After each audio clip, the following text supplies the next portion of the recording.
മനോഹരമായ നല്ല രാത്രിയെങ്കിൽ മാറ്റമില്ലാത്ത ദൈവത്തിൻ്റെ വചനവും കർത്താവിൻ്റെ സാക്ഷിയുമായി ഒരു പ്രാവശ്യം കൂടി ദേശത്തിനകത്തായിരിക്കാൻ ഈ ഭൂമിയുടെ പരപ്പിൽ കർത്താവ് എനിക്കായി ഒരുക്കിയ നല്ല രാത്രി ഓർത്ത് നിറഞ്ഞ മനസ്സോടെ ഞാൻ ദൈവത്തിന് സ്തോത്രം ചെല്ലുന്നു. പരിശുദ്ധാത്മാവ് കഴിഞ്ഞാൽ ഞാൻ ഈ മീറ്റിങ്ങിനകത്ത് വരാൻ മുഖാന്തരമായി മാറിയ ക്രിസ്തുവിൽ ഞാൻ ഒത്തിരി സ്നേഹിക്കുന്ന ബഹുമാന്യ അഭിഷക്തൻ പ്രിയ ഡാനിയൽ മുട്ടൻപള്ളി അവരുകളെ ഓർത്ത് ഞാൻ ദൈവത്തിന് സ്തോത്രം ചെല്ലുന്നു. അപ്പോൾ തന്നെ ഈ ദേശത്തിനകത്ത് ഒരു ആത്മീയ നവോത്ഥാനം സൃഷ്ടിക്കാൻ വേണ്ടി കഴിഞ്ഞ ചില ദീർഘനാളുകളായി ഇങ്ങനൊരു യോഗത്തെക്കുറിച്ച് ആഗ്രഹിക്കുകയും അതിനുവേണ്ടി അതിൻ്റെ പിറകിൽ അഹോരാത്രം അധ്വാനം ചെയ്ത ബഹുമാന്യ കർത്താവിൻ്റെ ദാസൻ പ്രിയ ജോസ് പട്ടത്താനം അവരുകളെ ഓർത്ത് ഞാൻ ദൈവത്തിന് സ്തോത്രം ചെല്ലുന്നു. ഇവിടെ വന്ന് തന്നെ മുഖതാരിൽ കണ്ടുകൊണ്ട് ദൈവത്തെ സ്തുതിപ്പാൻ കർത്താവ് ഒരുക്കിയ നല്ല അവസരത്തെ ഓർത്ത് ഒരു പ്രാവശ്യം കൂടെ ഞാൻ ദൈവത്തെ സ്തുതിക്കുകയാണ്, സ്തോത്രം ചെല്ലുകയാണ്. ഈ മീറ്റിങ്ങിനെ പരിശുദ്ധാത്മാവിൻ്റെ നിറവിൽ ലീഡ് ചെയ്യുന്ന ബഹുമാന്യ കർത്താവിൻ്റെ ദാസൻ ചിനിപ്പാസ്റ്റർക്കായിട്ട് സ്തോത്രം ചൊല്ലുന്നു. പ്രിയ കർത്താവിൻ്റെ ദാസനെയും കർത്താവിൽ ഞാൻ വന്ദനം ചൊല്ലുകയാണ്.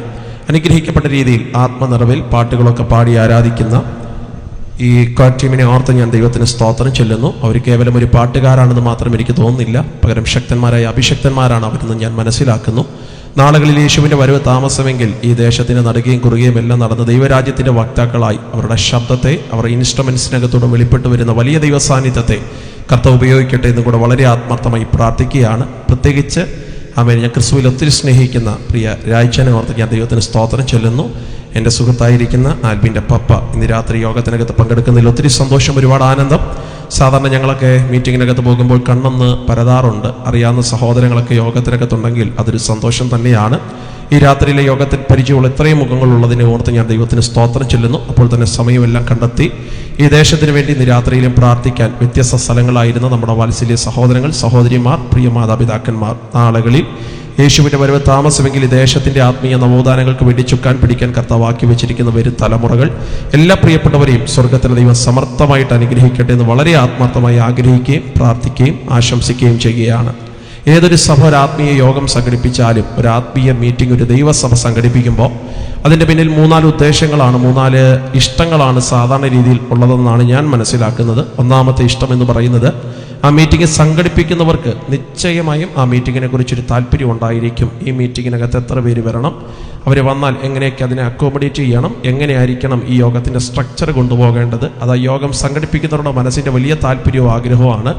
അപ്പോൾ തന്നെ ആ മീറ്റിങ്ങിനകത്ത് വന്ന് പ്രസംഗിക്കുന്ന ഗസ്റ്റ് പാസ്റ്റർമാർക്ക് നിശ്ചയമായും ആ യോഗത്തെക്കുറിച്ചൊരു താല്പര്യം ഉണ്ടായിരിക്കും. അവരെ പരിശുദ്ധാത്മാവ് ഏത് ദൂതാണ് ഏൽപ്പിക്കുന്നത്, എങ്ങനെയായിരിക്കണം അത് സംസാരിക്കേണ്ടത്, അത് സംസാരിച്ച് കഴിയുമ്പോൾ ജനത്തിനകത്തൊരു ആത്മീയ അത്ഭുതം സംഭവിക്കപ്പെടുമോ എന്നൊക്കെ ഓർത്ത് പ്രാർത്ഥനയോടെയും ഇഷ്ടത്തോടെയും ആയിരിക്കും ഗസ്റ്റ് പാസ്റ്റർമാർ ഈ യോഗത്തിനകത്ത് വരുന്നത്. 3, ആ മീറ്റിങ്ങിനകത്ത് വന്ന് സംബന്ധിക്കുന്ന ദൈവമക്കളുടെ മനസ്സിനകത്ത് ഒരു ആഗ്രഹവും താല്പര്യവുമുണ്ട്. ഈ രാത്രിയിലെ യോഗത്തിൽ കർത്താവ് ഞങ്ങളോട് ഇങ്ങനെ സംസാരിക്കണം, ഈ യോഗം തീരുന്നതിനേക്കാൾ മുമ്പ് ഞങ്ങളുടെ വിഷയത്തിനകത്ത് ഇത്തരത്തിനകത്തൊരു ദൈവപ്രവൃത്തി കർത്താവ് ചെയ്യണം. അത് ആ യോഗത്തിൽ വന്ന് പങ്കെടുക്കുന്നവരുടെ മനസ്സിൻ്റെ താല്പര്യമാണ്. അങ്ങനെ 3-4 ഇഷ്ടങ്ങളാണ് സാധാരണ ഒരു യോഗത്തിനകത്ത് ഉണ്ടാകുന്നത്. പക്ഷേ ഈ 3 ഇഷ്ടങ്ങളെക്കാൾ വലിയൊരു ഇഷ്ടമുണ്ട്. അത് ഈ യോഗത്തിൻ്റെ നാഥനായ യേശുവിന് ഈ യോഗത്തെക്കുറിച്ചുള്ളൊരു ഇഷ്ടമാണ്. അത് മാനുഷികമായ പദ്ധതികളൊക്കെ മാറിപ്പോകുമ്പോൾ തമ്പുരാൻ്റെ ഹിതം ഈ ദേശത്തിനകത്ത് വെളിപ്പെട്ടു വരും. ഒരു കാര്യം എനിക്ക് വളരെ ഉറപ്പാണ്, നമുക്ക് ചെയ്യാൻ പറ്റാത്തതിനെ സ്വർഗത്തിലെ ദൈവം ചെയ്യും. സ്തോത്രം. മനുഷ്യരായി നമ്മുടെ വാക്കുകൾക്ക് ഒത്തിരി പരിമിതിയുണ്ട്, ഒരുപാട് പരിധികളുണ്ട്. നമ്മളൊക്കെ അപ്രാപ്തന്മാരാണ്, അശക്തന്മാരാണ്. പക്ഷെ വേദപുസ്തകം പറയുന്നു, നമ്മളെ ശക്തനാക്കുന്നവൻ മുഖാന്തരം നമ്മൾ സകലത്തിലും ജയം പ്രാപിച്ചിരിക്കുന്നു. ആകയാൽ വളരെ പ്രാർത്ഥനയോടെ നമ്മൾ ഇന്ന് രാത്രിയിലെ ദൈവദിന ശുശ്രൂഷകളിലേക്ക് അടുത്തു വരികയാണ്. കർത്താവ് നമ്മെ ഒരുമിച്ച് അനുഗ്രഹിക്കട്ടെ. ആമുഖ സന്ദേശങ്ങൾക്ക് ദൈർഘ്യം വർദ്ധിപ്പിക്കാതെ മത്തായിയുടെ സുവിശേഷം 21-ാം അധ്യായത്തെ ആസ്പദമാക്കി ദേശത്തോടെ ഒരു ആത്മീയ ദൂത്, ഒരു ആത്മീയ സത്യം പറഞ്ഞ് ഇന്ന് രാത്രി പ്രാർത്ഥിക്കാൻ ഞാൻ കർത്താവിൽ ശരണപ്പെടുന്നു. പ്രാരംഭ ഭാഗം ഞാൻ തന്നെ വായിച്ചു കേൾപ്പിക്കും. അതിനുശേഷം വരുന്ന വാക്യങ്ങളൊക്കെ ഈ ദേശത്തിന് വേണ്ടി കർത്താവിൻ്റെ ദാസന്മാർ മൈക്കിലൂടെ വായിച്ചു കേൾപ്പിക്കുന്നത് ഉചിതമായിരിക്കുമെന്ന് എൻ്റെ മനസ്സ് പറയുന്നു. മത്തായിയുടെ സുവിശേഷം 21-ാം അധ്യായത്തിലെ പ്രാരംഭ വാക്യം ഞാൻ നിങ്ങളെ വായിച്ചു കേൾപ്പിക്കുകയാണ്. 21-ന്റെ 18-ാമത്തെ വാക്യം മുതൽ 22-ാമത്തെ വാക്യം വരെയുള്ള ഭാഗങ്ങൾ സശ്രദ്ധം ശ്രദ്ധിക്കുക. മത്തായിയുടെ സുവിശേഷം 21-ാം അധ്യായം അതിൻ്റെ 18-ാമത്തെ വാക്യം മുതൽ 22-ാമത്തെ വാക്യം വരെയുള്ള ഭാഗങ്ങൾ ഇങ്ങനെയാണ് ആരംഭിക്കുന്നത്. രാവിലെ അവൻ നഗരത്തിലേക്ക് മടങ്ങിപ്പോകുന്ന സമയം വിശന്നിട്ട് വഴിയൊരു വൃക്ഷം കണ്ടു. അടുക്കൽ ചെന്ന് അതിൽ ഇലയല്ലാതെ ഒന്നും കാണായികയാൽ ഇനി നിന്നിൽ നിന്നും ഒരു നാളും ഫലമുണ്ടാകാതെ പോകട്ടെ എന്ന് അതിനോട് പറഞ്ഞു. ക്ഷണത്തിൽ അത്തി ഉണങ്ങിപ്പോയി. ശിഷ്യന്മാർ അത് കണ്ടാറേ അത്തി ഇത്ര ക്ഷണത്തിൽ ഉണങ്ങിയത് എങ്ങനെ എന്ന് പറഞ്ഞു ആശ്ചര്യപ്പെട്ടു. അതിന് യേശു, നിങ്ങൾ സംശയിക്കാതെ വിശ്വാസം ഉള്ളവരായാൽ ഈ അത്തിയോട് ചെയ്തത് നിങ്ങളും ചെയ്യും എന്ന് മാത്രമല്ല, ഈ മലയോട് നീങ്ങി കടലിലേക്ക് ചാടിപ്പോക എന്ന് പറഞ്ഞാൽ അതും സംഭവിക്കും എന്ന് ഞാൻ സത്യമായിട്ടും നിങ്ങളോട് പറയുന്നു. 22-ാമത്തെ വാക്യം, നിങ്ങൾ വിശ്വസിച്ചുകൊണ്ട് പ്രാർത്ഥനയിൽ എന്ത് യാചിച്ചാലും നിങ്ങൾക്ക് ലഭിക്കുമെന്ന് ഉത്തരം പറഞ്ഞു. വളരെ അനുഗ്രഹിക്കപ്പെട്ട, ഒത്തിരി ഫെമിലിയർ ആയിരിക്കുന്ന വിശ്വാസ ജീവിതത്തിനകത്തേക്ക് വന്നു കഴിഞ്ഞ അനന്തരം 1, 2, 3, 4, 5, 6 പ്രാവശ്യമൊന്നുമല്ല, അനവധി പ്രാവശ്യങ്ങൾ ആത്മീയ സത്യങ്ങൾ ഗ്രഹിച്ചിട്ടുള്ള ഒരു ഭാഗമാണ് ഇന്ന് രാത്രിയിലെ ചിന്തയ്ക്ക് ആധാരമായി ഈ പരസ്യവേദിയിൽ വായിച്ചു കേൾപ്പിക്കാൻ കർത്താവിൻ്റെ ഹൃദയത്തിനകത്ത് നിയോഗം നൽകിയത്.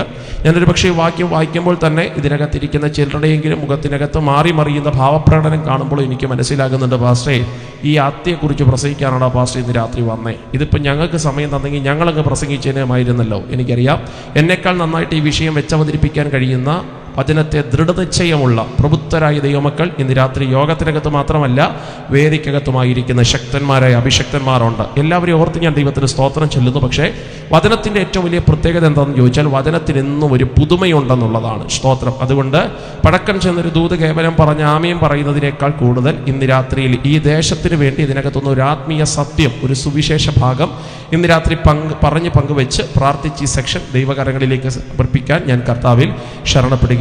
നന്നായിട്ട് ലൈവ് ടെലികാസ്റ്റ് ചെയ്യുന്ന മാന്യ സഹോദരങ്ങളെ ഓർത്ത് ദൈവത്തിന് സ്തോത്രം ചെല്ലുന്നു. ലോകത്തിൻ്റെ വ്യത്യസ്തമായ സ്ഥലങ്ങളിൽ ഇരിക്കുമ്പോൾ തന്നെ ഈ റാന്നി എന്ന് പറയുന്ന കല്യാണമുക്ക് ദേശത്തിനകത്ത് നടക്കുന്ന ആത്മീയ യോഗത്തിനകത്ത് വന്ന് പങ്കെടുക്കണമെന്ന് മനസ്സുകൊണ്ട് ആഗ്രഹിച്ചെങ്കിൽ പോലും സാഹചര്യങ്ങൾ അനുവദനീയമല്ലാത്ത സഹോദരങ്ങൾ വ്യത്യസ്തമായ സ്ഥലങ്ങളായിരിക്കുന്നതിൽ അവർക്ക് കൂടെ കേൾക്കാൻ പാകത്തിൽ മനോഹരമായി ഈ ലൈവ് ടെലികാസ്റ്റ് ചെയ്യുന്ന ക്രിസ്ത്യൻ മീഡിയ, സ്തോത്രം. പ്രിയപ്പെട്ടവരെ ഓർത്ത് ഞാൻ ദൈവത്തിന് സ്തോത്രം ചൊല്ലുന്നു. അവരെയും സ്വർഗത്തിലെ ദൈവം സമർത്ഥമായിട്ട് അനുഗ്രഹിക്കട്ടെ. വിഷയത്തിൻ്റെ പ്രധാന ഭാഗത്തിലേക്ക് വരികയാണ്. മത്തായിയുടെ സുവിശേഷം നാം വായിച്ചിരിക്കുന്ന അധ്യായത്തിനകത്ത് സാധാരണ ഒരു പരസ്യവേദിയിൽ പ്രസംഗിച്ച് അവതരിപ്പിക്കുന്ന ഭാഗമാണോ എന്നെനിക്കറിയുകയില്ല. പക്ഷെ ഞാൻ ആമുഖ സന്ദേശത്തിൽ പറഞ്ഞതുപോലെ ഒത്തിരി നേരം ഈ ദേശത്തിന് വേണ്ടി പ്രാർത്ഥിക്കുമ്പോൾ എനിക്ക് തോന്നുന്നു 1, 2 പ്രാവശ്യമൊന്നുമല്ല, നിരവധി പ്രാവശ്യങ്ങൾ പ്രിയ ജോസച്ചാന് ഇതിനെക്കുറിച്ചുള്ള മീറ്റിങ്ങിൻ്റെ അപ്ഡേഷൻ താൻ വിദേശത്തായിരിക്കുമ്പോൾ തന്നെ വാട്സപ്പിനകത്തൂടെ കോൾ ചെയ്യുകയും വിളിച്ചു പറയുകയൊക്കെ ചെയ്തു. ആ സമയങ്ങളൊക്കെ ഞങ്ങളുടെ വ്യക്തിപരമായി പ്രാർത്ഥനയിലും പ്രത്യേകിച്ച് എൻ്റെ കുടുംബ പ്രാർത്ഥനയിലുമൊക്കെ ഒരുപാട് നേരം സ്തോത്രം ചൊല്ലി പ്രാർത്ഥിക്കുമ്പോൾ ഈ ഭാഗം തന്നെ സംസാരിക്കണമെന്ന് കർത്താവ് ഹൃദയത്തിനകത്ത് നിയോഗം നൽകിയ കാരണത്താൽ വിഷയത്തിലേക്ക് വളരെ പ്രാർത്ഥനയോടെ നാം പ്രവേശിക്കുകയാണ്. സ്തോത്രം. നാം വായിച്ചിരിക്കുന്ന 21-ാമത്തെ അധ്യായത്തെക്കുറിച്ച് ഇന്ന് രാത്രി എനിക്ക് പ്രസംഗിക്കണമെങ്കിൽ ഇതിൻ്റെ എഴുത്തുകാരനായ മത്തായിയെക്കുറിച്ച് 1-2 കാര്യങ്ങൾ എനിക്ക് നിങ്ങളോട് പറയേണ്ടി വരും. മത്തായി എന്ന് പറയുന്ന ഈ മനുഷ്യനെക്കുറിച്ച് എനിക്ക് നിങ്ങളോട് പറയണമെങ്കിൽ മത്തായി സുവിശേഷം എഴുതിയ 4 ഗ്രൂപ്പുകൾ ഏതാണ്, ആർക്കൊക്കെ വേണ്ടിയിട്ടാണ് മത്തായി സുവിശേഷം എഴുതിയത് എന്ന് പ്രാരംഭത്തിൽ എനിക്ക് നിങ്ങളോട് പറയേണ്ടി വരും. അപ്പോൾ അവിടെ മുതൽ ചിന്തകൾ ആരംഭിക്കുകയാണ്. മത്തായി എന്ന് പറയുന്ന സുവിശേഷകന്റെ പേരിൻ്റെ അർത്ഥം നിങ്ങൾക്കറിയാം എന്ന് ഞാൻ വിശ്വസിക്കുകയാണ്. മത്തായി എന്ന് പറയുന്ന പേരിൻ്റെ അർത്ഥം ഗിഫ്റ്റ് ഓഫ് ഗോഡ്, ദൈവത്തിൻ്റെ ദാനമെന്നാണ്. അങ്ങനെയാണെങ്കിൽ ഇന്ന് രാത്രി യോഗത്തിനകത്ത് പന്തലിനകത്തിരിക്കുന്ന സകല ദൈവമക്കളും സ്വന്തം ചങ്കത്ത് കരം വെച്ചിട്ട് പറയണം, ഞാൻ മനുഷ്യന്റെ ദാനമല്ല, ഞാൻ ദൈവത്തിൻ്റെ ദാനമാണ്. സ്തോത്രം. നമ്മൾ അബദ്ധത്തിനകത്ത് ജനിച്ചു വീണതല്ല പ്രിയപ്പെട്ടവരെ, ഏതോ മാനുഷിക ഇഷ്ടം കൊണ്ട് നമ്മൾ പിറന്നു വീണവരല്ല. വേദപുസ്തകത്തിന്റെ അടിസ്ഥാനത്തിൽ ഒരു മനുഷ്യൻ ഭൂമിയിൽ പിറക്കുന്നെങ്കിൽ അതിന്റെ പിറകിൽ ദൈവത്തിന്റെ കരമുണ്ട്. നിശ്ചയമായും അത് വിശ്വസിക്കുന്നവർക്കായി ദൈവത്തിന് ഞാൻ സ്തോത്രം ചൊല്ലുകയാണ്. ആകയാൽ വേദപുസ്തകം പറയുന്നു, ഉദരത്തിനകത്ത് ഉരുവാകുന്നതിനേക്കാൾ മുമ്പ് ഞാൻ നിന്നെ കണ്ടു, വിളിച്ചു, വേർതിരിച്ചു, വിശദീകരിച്ചു. സ്തോത്രം. വേദപുസ്തകത്തിന്റെ അടിസ്ഥാനത്തിൽ ലോക സ്ഥാപനത്തിന് മുൻപേ നമ്മളെ കണ്ട ഒരു സ്വർഗത്തിലെ ദൈവമുണ്ട്. ഒരുപക്ഷെ ഞാൻ ഈ പദം പറയുമ്പോൾ ഈ ദേശത്തിനകത്ത് ആരെങ്കിലുമൊക്കെ മനസ്സുകൊണ്ട് ചിന്തിക്കുന്നുണ്ടായിരിക്കാം, പാസ്റ്റർ ജനിച്ചു പോയില്ലേ അതുകൊണ്ടങ്ങ് ജീവിക്കുകയാണ്. ജനിച്ചു പോയതിൻ്റെ പേരിൽ നീ ജീവിക്കുകയല്ല. ഇന്ന് രാത്രി വിശ്വാസ ജീവിതം അറിഞ്ഞ വാത്സല്യ ദൈവമക്കളോട് ചോദിക്കണം, ആയിരക്കണക്കിന് പ്രതിസന്ധികൾ തലയ്ക്ക് മുകളിലൂടെ പാസ് ചെയ്തു പോയാലും അവരുടെ അകത്തൊരു വിശ്വാസമുണ്ട്, അവരെ ജനിപ്പിച്ചവൻ സ്വർഗത്തിലെ ദൈവമാണെങ്കിൽ ഇതിൻ്റെ പിറകിലെ കരം ദൈവത്തിൻ്റെത് തന്നെയാണ്. അത് വിശ്വസിക്കുന്നവർക്കായി ദൈവത്തിന് ഞാൻ സ്തോത്രം ചൊല്ലുന്നു. ആകെ ദേശത്തിനകത്ത് ഈ ശബ്ദം കേൾക്കുന്ന ഏതെങ്കിലുമൊക്കെ മാന്യ കുടുംബങ്ങൾ പറയുന്നുണ്ടോ, എൻ്റെ തലവരെയാണ് പാസ്റ്റേ, എൻ്റെ വിധിയാണ്, എന്ത് ചെയ്യാനാ, ഇനിയിപ്പോൾ അങ്ങ് ജീവിക്കാനല്ലാതെ ചാകാൻ പേടിയ, ആത്മഹത്യ ചെയ്യാൻ പേടിയ, അതുകൊണ്ടങ്ങ് ജീവിക്കുന്നതേ ഉള്ളെന്ന് പറഞ്ഞ് നിരാശകൾക്കകത്തെ കാണ്ടുപോയ ആരെങ്കിലും ഈ ശബ്ദം കേൾക്കുന്നെങ്കിൽ ഒരു പ്രാരംഭ സന്ദേശം എന്നതുപോലെ ഒരു സത്യസുവിശേഷത്തിന്റെ സന്തോഷം ഇന്ന് രാത്രി ദേശത്തോട് ഞാൻ പങ്കുവെക്കാം. നീ യേശുവിൻ്റെ സന്നിധാനത്തിലേക്ക് വന്നാൽ അബദ്ധത്തിലല്ല നീ ജനിച്ചതെന്ന് നിനക്ക് മനസ്സിലാകും. ഇതിൻ്റെ പിറകിൽ ചലിച്ചൊരു ദൈവത്തിൻ്റെ കരമുണ്ട്. വിശ്വസിക്കുന്നവർക്കായി ദൈവത്തിന് ഞാൻ സ്തോത്രം ചൊല്ലുകയാണ്. അകൽ മത്തായി എന്ന് പറയുന്ന പേരിന്റെ അർത്ഥം ഗിഫ്റ്റ് ഓഫ് ഗോഡ്, ദൈവത്തിന്റെ ദാനമെന്നാണ്. സ്തോത്രം. മത്തായി സുവിശേഷം എഴുതുന്നത് പ്രധാനമായും 4 പേർക്ക് വേണ്ടിയിട്ടാണ്. ഒത്തിരി ക്വാളിറ്റികൾ ഉള്ള ഒരു മനുഷ്യനാണ് മത്തായി എന്ന് പറയുന്നത്. എനിക്ക് തോന്നുന്നു ഇതിനകത്തിരിക്കുന്ന നമുക്കാർക്കും അത്തരത്തിലെ ക്വാളിറ്റികൾ ഉണ്ടോ എന്ന് എനിക്കറിയുകയില്ല. ഒരുപാട് ക്വാളിറ്റികൾ ഉള്ള ഒരു മനുഷ്യനാണ് മത്തായി എന്ന് പറയുന്നത്. ഈ മത്തായിയാണ് യേശുവിൻ്റെ 12 ശിഷ്യന്മാരുടെ പേരുകൾ ക്രമത്തിനകത്ത് എഴുതുന്നത്. മത്തായിയാണ് ആ പേരുകൾ കൃത്യമായിട്ട് എഴുതുന്നത്. അങ്ങനെ എഴുതുമ്പോൾ തൻ്റെ തൂലിക ചലിപ്പിച്ചിട്ട് മത്തായി എഴുതിയാണ്, 1-ാം ഒന്നാമൻ്റെ പേര് എന്താണെന്നറിയാമോ? ഒന്നാമൻ്റെ പേര് പത്രോസ് എന്നാണ്. കണ്ടോ, ഇത് എഴുതുന്ന ആരാണെന്നറിയാമോ? മത്തായി. ഈ പേന ആരുടേതാണെന്നറിയാമോ? മത്തായിയുടേത്. ഈ പേപ്പർ ആരാ മേടിച്ചെന്നറിയാമോ? മത്തായിയെ മേടിച്ചേ. വേണമെങ്കിൽ ആരുടെ പേര് എഴുതാം? മത്തായിക്ക് തൻ്റെ പേര് എഴുതാം. ഇവിടെയാണ് മത്തായിയുടെ ഒന്നാമത്തെ ക്വാളിറ്റി കാണുന്നത്. ഞാൻ പലപ്പോഴും മനസ്സുകൊണ്ട് ചിന്തിക്കും, നമ്മളാ എഴുതിയെങ്കിൽ ആരുടെ പേര് എഴുതിയേനെയുമായിരുന്നു? മറുപടി ഒന്നും പറയേണ്ട, മനസ്സിൽ ചിന്തിച്ചാൽ മതി, ഉറപ്പായിട്ടും നമ്മളെ പേരെ നമ്മൾ എഴുതത്തോളൂ. സ്തോത്രം. പക്ഷേ ഇവിടെ മത്തായിയുടെ ഒന്നാമത്തെ ക്വാളിറ്റി കാണുക, താൻ ഇച്ചിരി ഇടിഞ്ഞാലും തൻ്റെ കൂടുള്ളതൊക്കെ ഒന്ന് കയറി വരണം എന്ന് മനസ്സുകൊണ്ട് ആഗ്രഹിക്കുന്ന ഒരു മനുഷ്യൻ. അങ്ങനെ ഒത്തിരി ക്വാളിറ്റികളുള്ളൊരു മനുഷ്യനാണ് മത്തായി എന്ന് പറയുന്നത്. ഈ മത്തായി തൻ്റെ സുവിശേഷം എഴുതുമ്പോൾ 4 പ്രധാനപ്പെട്ട വിഭാഗങ്ങൾക്ക് വേണ്ടി, 4 പ്രധാനപ്പെട്ട ഗ്രൂപ്പുകൾക്ക് വേണ്ടിയിട്ടാണ് മത്തായി തൻ്റെ സുവിശേഷം എഴുതുന്നത്. ആകയാൽ ഒന്നാമത്തെ ഗ്രൂപ്പിനെ ഞാൻ നിങ്ങളോട് പറഞ്ഞ് പരിചയപ്പെടുത്താം. ഒന്നാമത്തെ ഗ്രൂപ്പ് എന്ന് പറഞ്ഞാൽ പരീശന്മാരാണ്. പരീശന്മാർക്ക് വേണ്ടിയിട്ട് മത്തായി തൻ്റെ സുവിശേഷം എഴുതുന്നുണ്ട്. ആരാണ് പരീശന്മാർ? ഈ സുവിശേഷം നിങ്ങൾ വായിക്കുമ്പോൾ പല പ്രാവശ്യങ്ങൾ പല സ്ഥലങ്ങളിലും നിങ്ങൾക്ക് കാണാൻ കഴിയുന്നുണ്ട് പരീശന്മാർ, പരീശന്മാർ, പരീശന്മാർ. ആരാണ് പരീശന്മാരെന്ന് നിങ്ങൾക്കറിയാമോ? യഹൂദന്മാരെ സമ്പ്രദായം എന്ന് വെച്ചാൽ വിദേശ കൂട്ടങ്ങളിൽ നിന്നും രക്ഷിക്കാൻ വന്ന ഒരു കൊച്ചു സംഘടന, അവരാണ് ഈ പരീശന്മാരെന്ന് പറയുന്നത്. പരീശന്മാർക്ക് യഹൂദന്മാരോട് ഒരു പ്രത്യേക പ്രീതിയുണ്ട്. യഹൂദന്മാർക്ക് പ്രമാണം ഇഷ്ടമാണ് കേട്ടോ. അതുകൊണ്ട് തന്നെ പരീശന്മാർക്കും പ്രമാണം ഇഷ്ടമാണ്. യഹൂദന്മാർക്ക് നിയമം നല്ല വശമുള്ളതാണ്. അതുകൊണ്ട് തന്നെ പരീശന്മാരും ആ കൂട്ടത്തിൽ നിൽക്കുന്നവരാണ്. ഒറ്റ വാക്കിൽ പറഞ്ഞാൽ യഹൂദന്മാരെ സംരക്ഷിക്കാൻ പുറത്തു വന്ന ഒരു സംഘടന, അത്രയേ ഉള്ളൂ പരീശന്മാരെന്ന് പറയുന്നത്. എന്നാൽ രണ്ടാമത്തെ കൂട്ടം എന്ന് പറയുന്നത്, ഈ പുസ്തകത്തിലെ രണ്ടാമത്തെ ഗ്രൂപ്പ് എന്ന് പറയുന്നത് സദൂക്യന്മാരാണ്. ആരാണ് പാസ്റ്ററെ സദൂക്യന്മാർ? സദൂക്യന്മാർ എന്ന് പറഞ്ഞു കഴിഞ്ഞാൽ ഈ പരീശന്മാർക്ക് നേരെ ഓപ്പോസിറ്റ് നിൽക്കുന്ന കമ്മ്യൂണിറ്റിയാണ് സദൂക്യർ എന്ന് പറഞ്ഞാൽ. സ്തോത്രം. ഇത്രയേ ഉള്ളൂ. നമ്മുടെ ഒരു ലോക്കൽ ഭാഷ പിടിച്ചു കഴിഞ്ഞാൽ പ്രതിപക്ഷം, ഭരണപക്ഷം, അത്രയേ ഉള്ളൂ. പ്രതിപക്ഷം എന്ന് പറഞ്ഞാൽ ഈ സദൂക്യന്മാരാണ്. എന്നാൽ ഭരണപക്ഷം എന്ന് പറഞ്ഞു കഴിഞ്ഞാൽ അത് പരീശന്മാരാണ്. ഈ സദൂക്യന്മാർക്ക് ഒരു പ്രത്യേകതയുണ്ട്, ഒരു ഇഷ്ടമുണ്ട്. അവർക്ക് പാപത്തെ ജയിക്കാൻ ഭയങ്കര ആഗ്രഹമാണ്. പക്ഷെ അതിനവർ കണ്ടെത്തിയ പഠിപ്പീരാണ് തെറ്റെന്ന് പറയുന്നത്. പാപത്തെ ജയിക്കാൻ ഇഷ്ടമാണോ ബ്രദറെ? പാപത്തെ ജയിക്കാൻ ഭയങ്കര ഇഷ്ടമാണ്. പക്ഷെ അതിനവർ കണ്ടെത്തിയ വഴിയാണ് തെറ്റെന്ന് പറയുന്നത്. അവരുടെ ടീച്ചിങ് എന്ന് പറയുന്നത് പാപത്തെ ആവോളം ആസ്വദിക്കുക, അപ്പൊ പാപത്തെ നിന്ന് നിനക്ക് രക്ഷപ്പെടാൻ പറ്റും എന്ന് പഠിപ്പിച്ച ഒരു വല്ലാത്ത കൺസെപ്റ്റ്. അതാണ് ഈ സദൂക്യന്മാരുടെ കൺസെപ്റ്റ് എന്ന് പറയുന്നത്. അങ്ങനെ പറയുമ്പോൾ മനസ്സിലാകുന്നുണ്ടോ എന്ന് എനിക്കറിയത്തില്ല. ഞാൻ ആ ഭാഷ ഇങ്ങനെ തിരിച്ചു കൊണ്ടുവരാം. സിനിമ കാണുന്ന ഒരാളാണെങ്കിൽ കൈയൊന്നും ഉയർത്തരുത്, നാണക്കേടാണ്, അബദ്ധത്തിൽ പോലും ഉയർത്തരുത്. ഈ സിനിമ കാണുന്ന ഒരാളാണെങ്കിൽ എന്നും സിനിമ കാണണം കേട്ടോ. എന്നും സിനിമ കാണണം. രാവിലെയും കാണണം, ഉച്ചയ്ക്കും കാണണം, വൈകിട്ടും കാണണം. അങ്ങനെ സ്ഥിരമായിട്ട് സിനിമ കാണുമ്പോൾ സിനിമയോടുള്ള ആസക്തി നിന്റെ കുറയും. അന്ന് പഠിപ്പിച്ച ഒരു പഠിപ്പീരാണ് സദൂക്യന്മാരുടേത്. ആമേൻ. ഫേസ്ബുക്കിനകത്ത് ഇരിക്കുന്ന കുഞ്ഞുങ്ങളുണ്ടെങ്കിൽ എല്ലാ ദിവസവും ഫേസ്ബുക്ക് ഇരിക്കണം കേട്ടോ. രാവിലെ ഇരിക്കണം, ഉച്ചയ്ക്ക് ഇരിക്കണം, വൈകിട്ട് ഇരിക്കണം. അങ്ങനെ സ്ഥിരമായിട്ട് നീ ഫേസ്ബുക്ക് ഇരിക്കുമ്പോൾ ഫേസ്ബുക്കിനോടുള്ള നിന്റെ ഇഷ്ടം അങ്ങ് കുറയും. പിന്നെ നിനക്ക് ഇൻസ്റ്റാഗ്രാം ആയിരിക്കും. പക്ഷെ നീ ഫേസ്ബുക്കിൽ നിന്ന് രക്ഷപ്പെട്ടു. ഇത് പഠിപ്പിച്ച പഠിപ്പീരാണ് സദൂക്യന്മാർ. കള്ളു കുടിക്കുന്ന ഒരാളാണെങ്കിൽ സ്ഥിരമായിട്ട് കള്ളു കുടിക്കുക. രാവിലെ കുടിക്കുക, ഉച്ചയ്ക്ക് കുടിക്കുക, വൈകിട്ട് കുടിക്കുക. നിന്നിരുന്നുമൊക്കെ നീ കുടിക്കുമ്പോൾ നിനക്ക് ആ കള്ളിനോടുള്ള ആസക്തി കുറയും എന്ന് പഠിപ്പിച്ച ഒരു തെറ്റായ കൺസെപ്റ്റാണ് ഈ സദൂക്യന്മാരുടെ കൺസെപ്റ്റ്. അപ്പൊ പാപത്തെ നിന്ന് രക്ഷപ്പെടാൻ പാപത്തെ ആസ്വദിക്കുക, ഇതാണ് സദൂക്യന്മാരുടെ ടീച്ചിങ് എന്ന് പറയുന്നത്. എന്നാൽ ഇതിനകത്ത് മൂന്നാമത്തെ ഗ്രൂപ്പ് എന്ന് പറയുന്നത് ശാസ്ത്രിമാരാണ്. ആരാണ് ശാസ്ത്രിമാർ?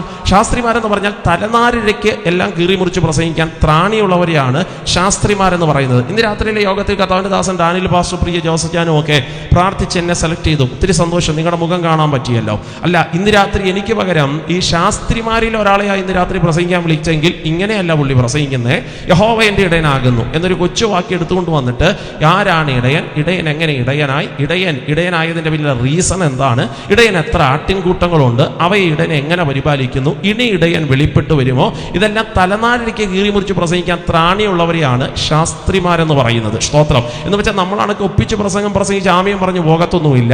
എല്ലാം കൃത്യമായിട്ട് അവർ പഠിപ്പിക്കും. പക്ഷെ ഒറ്റ പ്രശ്നമേ ഉള്ളൂ, ആത്മാവിനോട് ഒരു ബന്ധവുമില്ല. അഭിഷേകം എന്ന് പറഞ്ഞാൽ ലെവലേഷൻ ബന്ധമില്ല. ഒരുപക്ഷെ ഞാനതൊക്കെ പറയുമ്പോൾ നിങ്ങളുടെ വീട്ടിനകത്തൊക്കെ ശാസ്ത്രിമാരുണ്ടെന്നാണ് എൻ്റെ ചിന്ത. നമ്മുടെ കുഞ്ഞുങ്ങളൊക്കെ എനിക്കൊന്ന് ശാസ്ത്രിമാരുടെ ഗണത്തിനകത്ത് എല്ലാവരുമല്ല, ചിലരൊക്കെ സൺഡേ സ്കൂളിലൊക്കെ പോയി കഴിഞ്ഞാൽ ട്രോഫി മേടിച്ചുകൊണ്ടേ വരത്തുള്ളൂ. പാസ്റ്ററെ മനപ്പാടം വാക്യമൊക്കെ പറയുന്ന എല്ലാം കാണാതെ പഠിക്കും. സ്തോത്രം. പക്ഷെ ഒറ്റ പ്രശ്നമേ ഉള്ളൂ, ആത്മാവിനോടൊരു ബന്ധവുമില്ല. യേശു ജനിക്കുന്നത് എവിടാന്ന് കൃത്യമായിട്ട് അറിയാം, എന്നാൽ അവിടം വരെ പോയി യേശുവിനെ ഒന്ന് കണ്ടേച്ചും തിരിച്ചു പോവാം, അത് താല്പര്യമൊന്നുമില്ല. പക്ഷെ അതെല്ലാം കൃത്യമായിട്ട് അറിയാം. യേശു ജനിക്കുന്നത് എവിടെ, അതെല്ലാം അറിയാം. ഇതാണ് ശാസ്ത്രിമാരെന്ന് പറയുന്നത്. എന്നാൽ ഇതിനകത്ത് നാലാമത്തെ ഗ്രൂപ്പാണ് ഹെരോദിയ മണ്ഡലം എന്ന് പറയുന്നത്. ഹെരോദിയ മണ്ഡലത്തെ നിങ്ങൾക്കറിയാമോ? അവരുടെ പ്രത്യേകത എന്താണെന്ന് ചോദിച്ചാൽ, അവർക്ക് യേശു ജനിച്ചാലും പ്രശ്നമില്ല, യേശു അത്ഭുതം ചെയ്താലും പ്രശ്നമില്ല, യേശു മരിച്ചാലും പ്രശ്നമില്ല, യേശു ക്രൂശിക്കപ്പെട്ടാലും പ്രശ്നമില്ല, ക്രൂശിക്കപ്പെട്ടാലും സന്തോഷം, ക്രൂശിക്കപ്പെട്ടില്ലേലും സന്തോഷം. അതെന്താ? ഇവിടെ എന്തോ സംഭവിച്ചാലും ഞങ്ങൾക്ക് പ്രശ്നമില്ല പാസ്റ്റേ, പക്ഷെ ഞങ്ങളുടെ കസേര ഞങ്ങൾക്ക് നിലനിർത്തണം എന്ന് പഠിപ്പിക്കുന്ന പഠിപ്പീരാണ് ഹെരോദിയ മണ്ഡലം എന്ന് പറയുന്നത്. ഞാനാരാ? ഞാൻ സെക്രട്ടറി. നീ ആരാ? നീ പ്രസിഡന്റ്. ഞാൻ ഖജാൻജിയാ കേട്ടോ. ഇതൊക്കെ പഠിപ്പിക്കുന്ന പഠിപ്പീരാണ് ഹെരോദിയ മണ്ഡലം. ആരുടെ കുതികാല് വെട്ടിയാലും സാരമില്ല, ഏതൊരുത്തനെ തള്ളി താഴെ ഇട്ടാലും സാരമില്ല, എങ്ങനെ എൻ്റെ കസേര നിലനിർത്തണം, ഇത് പഠിപ്പിക്കുന്ന പഠിപ്പീരാണ് ഹെരോദിയ മണ്ഡലം എന്ന് പറയുന്നത്. അപ്പൊ ഈ 4 വ്യത്യസ്തമായ കമ്മ്യൂണിറ്റികൾ തിങ്ങിപ്പാർക്കുന്ന കൊച്ചു സമൂഹത്തിന്റെ നടുവിൽ നിന്നാണ് മത്തായി തന്റെ സുവിശേഷം എഴുതുന്നതെന്ന് മറക്കരുത്. എനിക്കറിയാം, സാധാരണ ഞാൻ എപ്പോഴും പറയുന്നത് പോലെ എൻ്റെ പ്രസംഗത്തിന് പൊതുവെയുള്ള പരാതി എന്ന് പറയുന്നത് ഭയങ്കര സ്പീഡ് കൂടുതലാണെന്നുള്ളതാണ്. സ്തോത്രം. പക്ഷേ നിങ്ങളുടെ ഇരിപ്പും ആവേശമൊക്കെ കാണുമ്പോൾ ഞാൻ ഇച്ചിയും കൂടെ വേഗത്തിൽ പോകാനേ സാധ്യതയുള്ളൂ. കണ്ട കണ്ണിൻ്റെ ഇമ പോലും വെട്ടാതെ എന്നെ അത്ര സശ്രദ്ധം ശ്രദ്ധിക്കുന്ന ഒരു കൊച്ചു സ്വോത്രം പോലും പറയാതെ അത്രയും സൈലന്റ് ആയിട്ട് നിങ്ങൾ ഇരുന്നത് ശ്രദ്ധിക്കുന്നല്ലോ. സ്വോത്രമല്ലും പറഞ്ഞ ഒരു കോൺസെൻട്രേഷൻ പോകും പാസ്റ്റേ, ഞങ്ങൾ അത്ര ശ്രദ്ധിച്ചിരിക്കുക, മനസ്സിലാക്കുന്നുണ്ട്. അത്രയും ശ്രദ്ധിച്ചിരിക്കുന്നതുകൊണ്ട് ഞാൻ ഇച്ചിരി കൂടെ വേഗത്തിൽ പോകാനേ സാധ്യതയുള്ളൂ. ഇങ്ങനെ പോയാലൊരു ഗുണമുണ്ട്, ഒരു 2.5 മണിക്കൂർ കൊണ്ട് പറയേണ്ടത് ഒരു 1.5 മണിക്കൂർ കൊണ്ട് പറഞ്ഞ് നമുക്ക് അവസാനിപ്പിക്കാൻ പറ്റും. കണ്ടോ, അവസാനിപ്പിക്കാന്ന് പറഞ്ഞപ്പോൾ ഒരു സന്തോഷമൊക്കെ വന്നല്ലോ.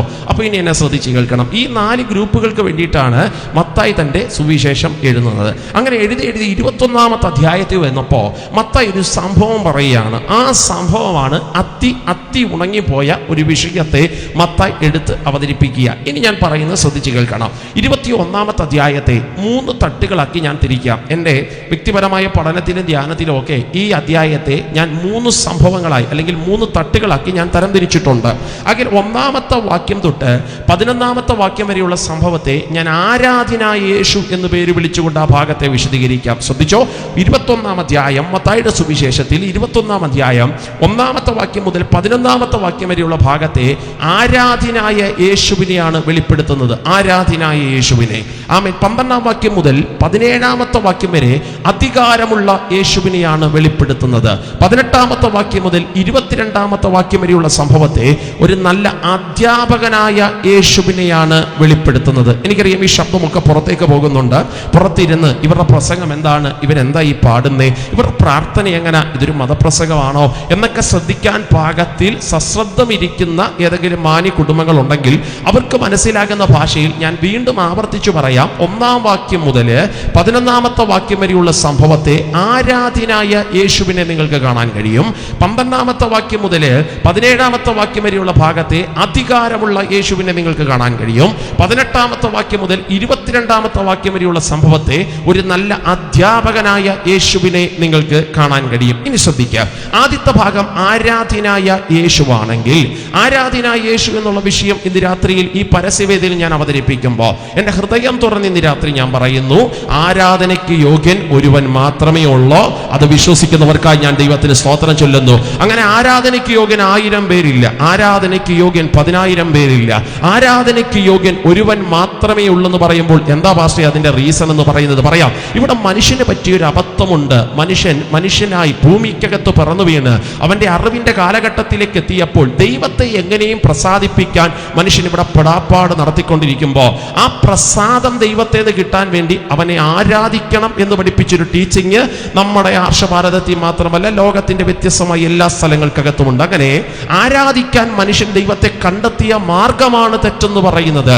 ഇവിടെ ദൈവത്തെ ആരാധിക്കാൻ വേണ്ടി ചിലർ അവരുടെ ശരീരങ്ങളെ മുറുക്കുന്നു, അവരുടെ ശരീരത്തിനകത്തൂടെ മുറിവേൽപ്പിക്കുന്നു, അവർ പ്രത്യേക സ്ഥലത്തിനകത്തൂടെയൊക്കെ കാൽപാദം ചെരുപ്പുകൾ ഇടാതെ നടന്നു പോകുന്നു. വ്യത്യസ്തമായ ആചാരാനുഷ്ഠാനങ്ങൾക്കകത്തൂടെ ദൈവത്തെ എങ്ങനെയും ആരാധിക്കാൻ മനുഷ്യൻ ഇവിടെ പെടാപ്പാട് പെടുമ്പോ വേദപുസ്തകം പറയുന്നു, അങ്ങനെ നീ എങ്ങനെങ്കിലും ആരാധിച്ചിട്ട് കാര്യമില്ല.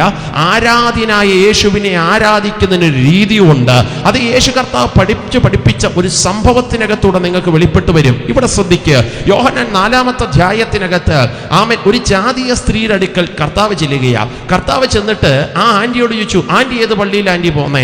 ആന്റി പറഞ്ഞു, ഞങ്ങൾ അപ്പുറത്തെ മലയിലും ഇപ്പുറത്തെ യെരുശലേമിലും ഒക്കെയാ. യേശു പറഞ്ഞു, ചുമ്മാതിരിക്കുക ആന്റി, ആ മലയിലുമല്ല ഈ യെരുശലേമിലുമല്ല സത്യ നമസ്കാരികൾ സത്യത്തിലും ആത്മാവിലും വേണം ദൈവത്തെ ആരാധിക്കാൻ എന്ന് പറയുക. അപ്പൊ ആരാധനായ യേശുവിനെ എങ്ങനെ ആരാധിക്കേണ്ടത്? സഹോദര, സൃഷ്ടിയെ നീ ആരാധിക്കരുത്, സൃഷ്ടികർത്താവായ ദൈവത്തെയാണ് ഇന്ന് രാത്രി നീ ആരാധിക്കേണ്ടത്. ബൈബിൾ പറയുന്നു സൃഷ്ടിയെ ആരാധിക്കരുത്, സൃഷ്ടികർത്താവായ ദൈവത്തെ ആരാധിക്കണം എന്ന് പറയുമ്പോൾ ഒരു പക്ഷേ ഈ ദേശത്തിന് ആ ഭാഷ പിടികിട്ടുമോ എന്ന് എനിക്കറിയത്തില്ല. പക്ഷേ ഈ ദേശത്തിന് മനസ്സിലാകുന്ന ഭാഷയിൽ ഞാൻ അതിനെ ഇങ്ങനെ തിരിച്ചു കൊണ്ടുവരാം.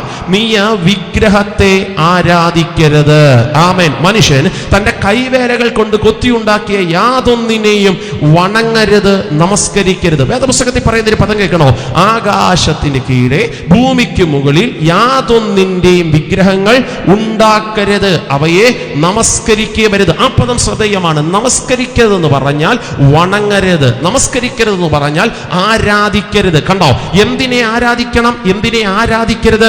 നിങ്ങൾ ഭൂമിക്ക് താഴെ, ആകാശത്തിന് താഴെ, ഭൂമിക്ക് മുകളിൽ നിന്റെ കൈവേലകൾ കൊണ്ട് വാർത്തുണ്ടാക്കുന്ന ഒരു വിഗ്രഹത്തെയും നീ ആരാധിക്കരുത്, നീ നമസ്കരിക്കരുത്, നീ വണങ്ങരുതെന്ന് പറയുക. പിന്നെ എങ്ങനെയാ പാസ്റ്ററെ ആരാധിക്കേണ്ടത്? എന്തുകൊണ്ട് വിഗ്രഹത്തെ ആരാധിക്കരുത് എന്ന് വേദപുസ്തകം പറയുന്നു? അത് നിങ്ങൾക്കറിയണ്ടേ? പറയാം. It's A command. ഇത് ദൈവത്തിന്റെ കൽപ്പനയാണ്. ഏതാ ദൈവത്തിന്റെ കൽപ്പന? യാതൊന്നിന്റെയും വിഗ്രഹങ്ങൾ ഉണ്ടാക്കരുത് എന്നുള്ളത് ദൈവത്തിന്റെ കൽപ്പനയാണ്. അർത്ഥം നിങ്ങൾ കണ്ടോ? മനുഷ്യന്റെ മുമ്പിലേക്ക് ദൈവം ഇങ്ങനെ ഇറങ്ങി വന്ന് താൻ ഇങ്ങനെ വണങ്ങി നിന്നുകൊണ്ട്, അയ്യോ പ്ലീസ് യാതൊന്നിന്റെയും വിഗ്രഹം ഉണ്ടാക്കരുതേ, എൻ്റെ ഒരു ഹംബിൾ റിക്വസ്റ്റ് ആണ് എന്ന് പറയുന്ന ഒരു ദൈവത്തെ അല്ല നിങ്ങൾക്ക് വേദപുസ്തകത്തിൽ കാണാൻ കഴിയുക. പരസ്പരം ഇസ് എ കമാൻഡ്. ഇത് ദൈവം കൽപ്പിക്കുക. എന്താ ദൈവത്തിന്റെ കൽപ്പന?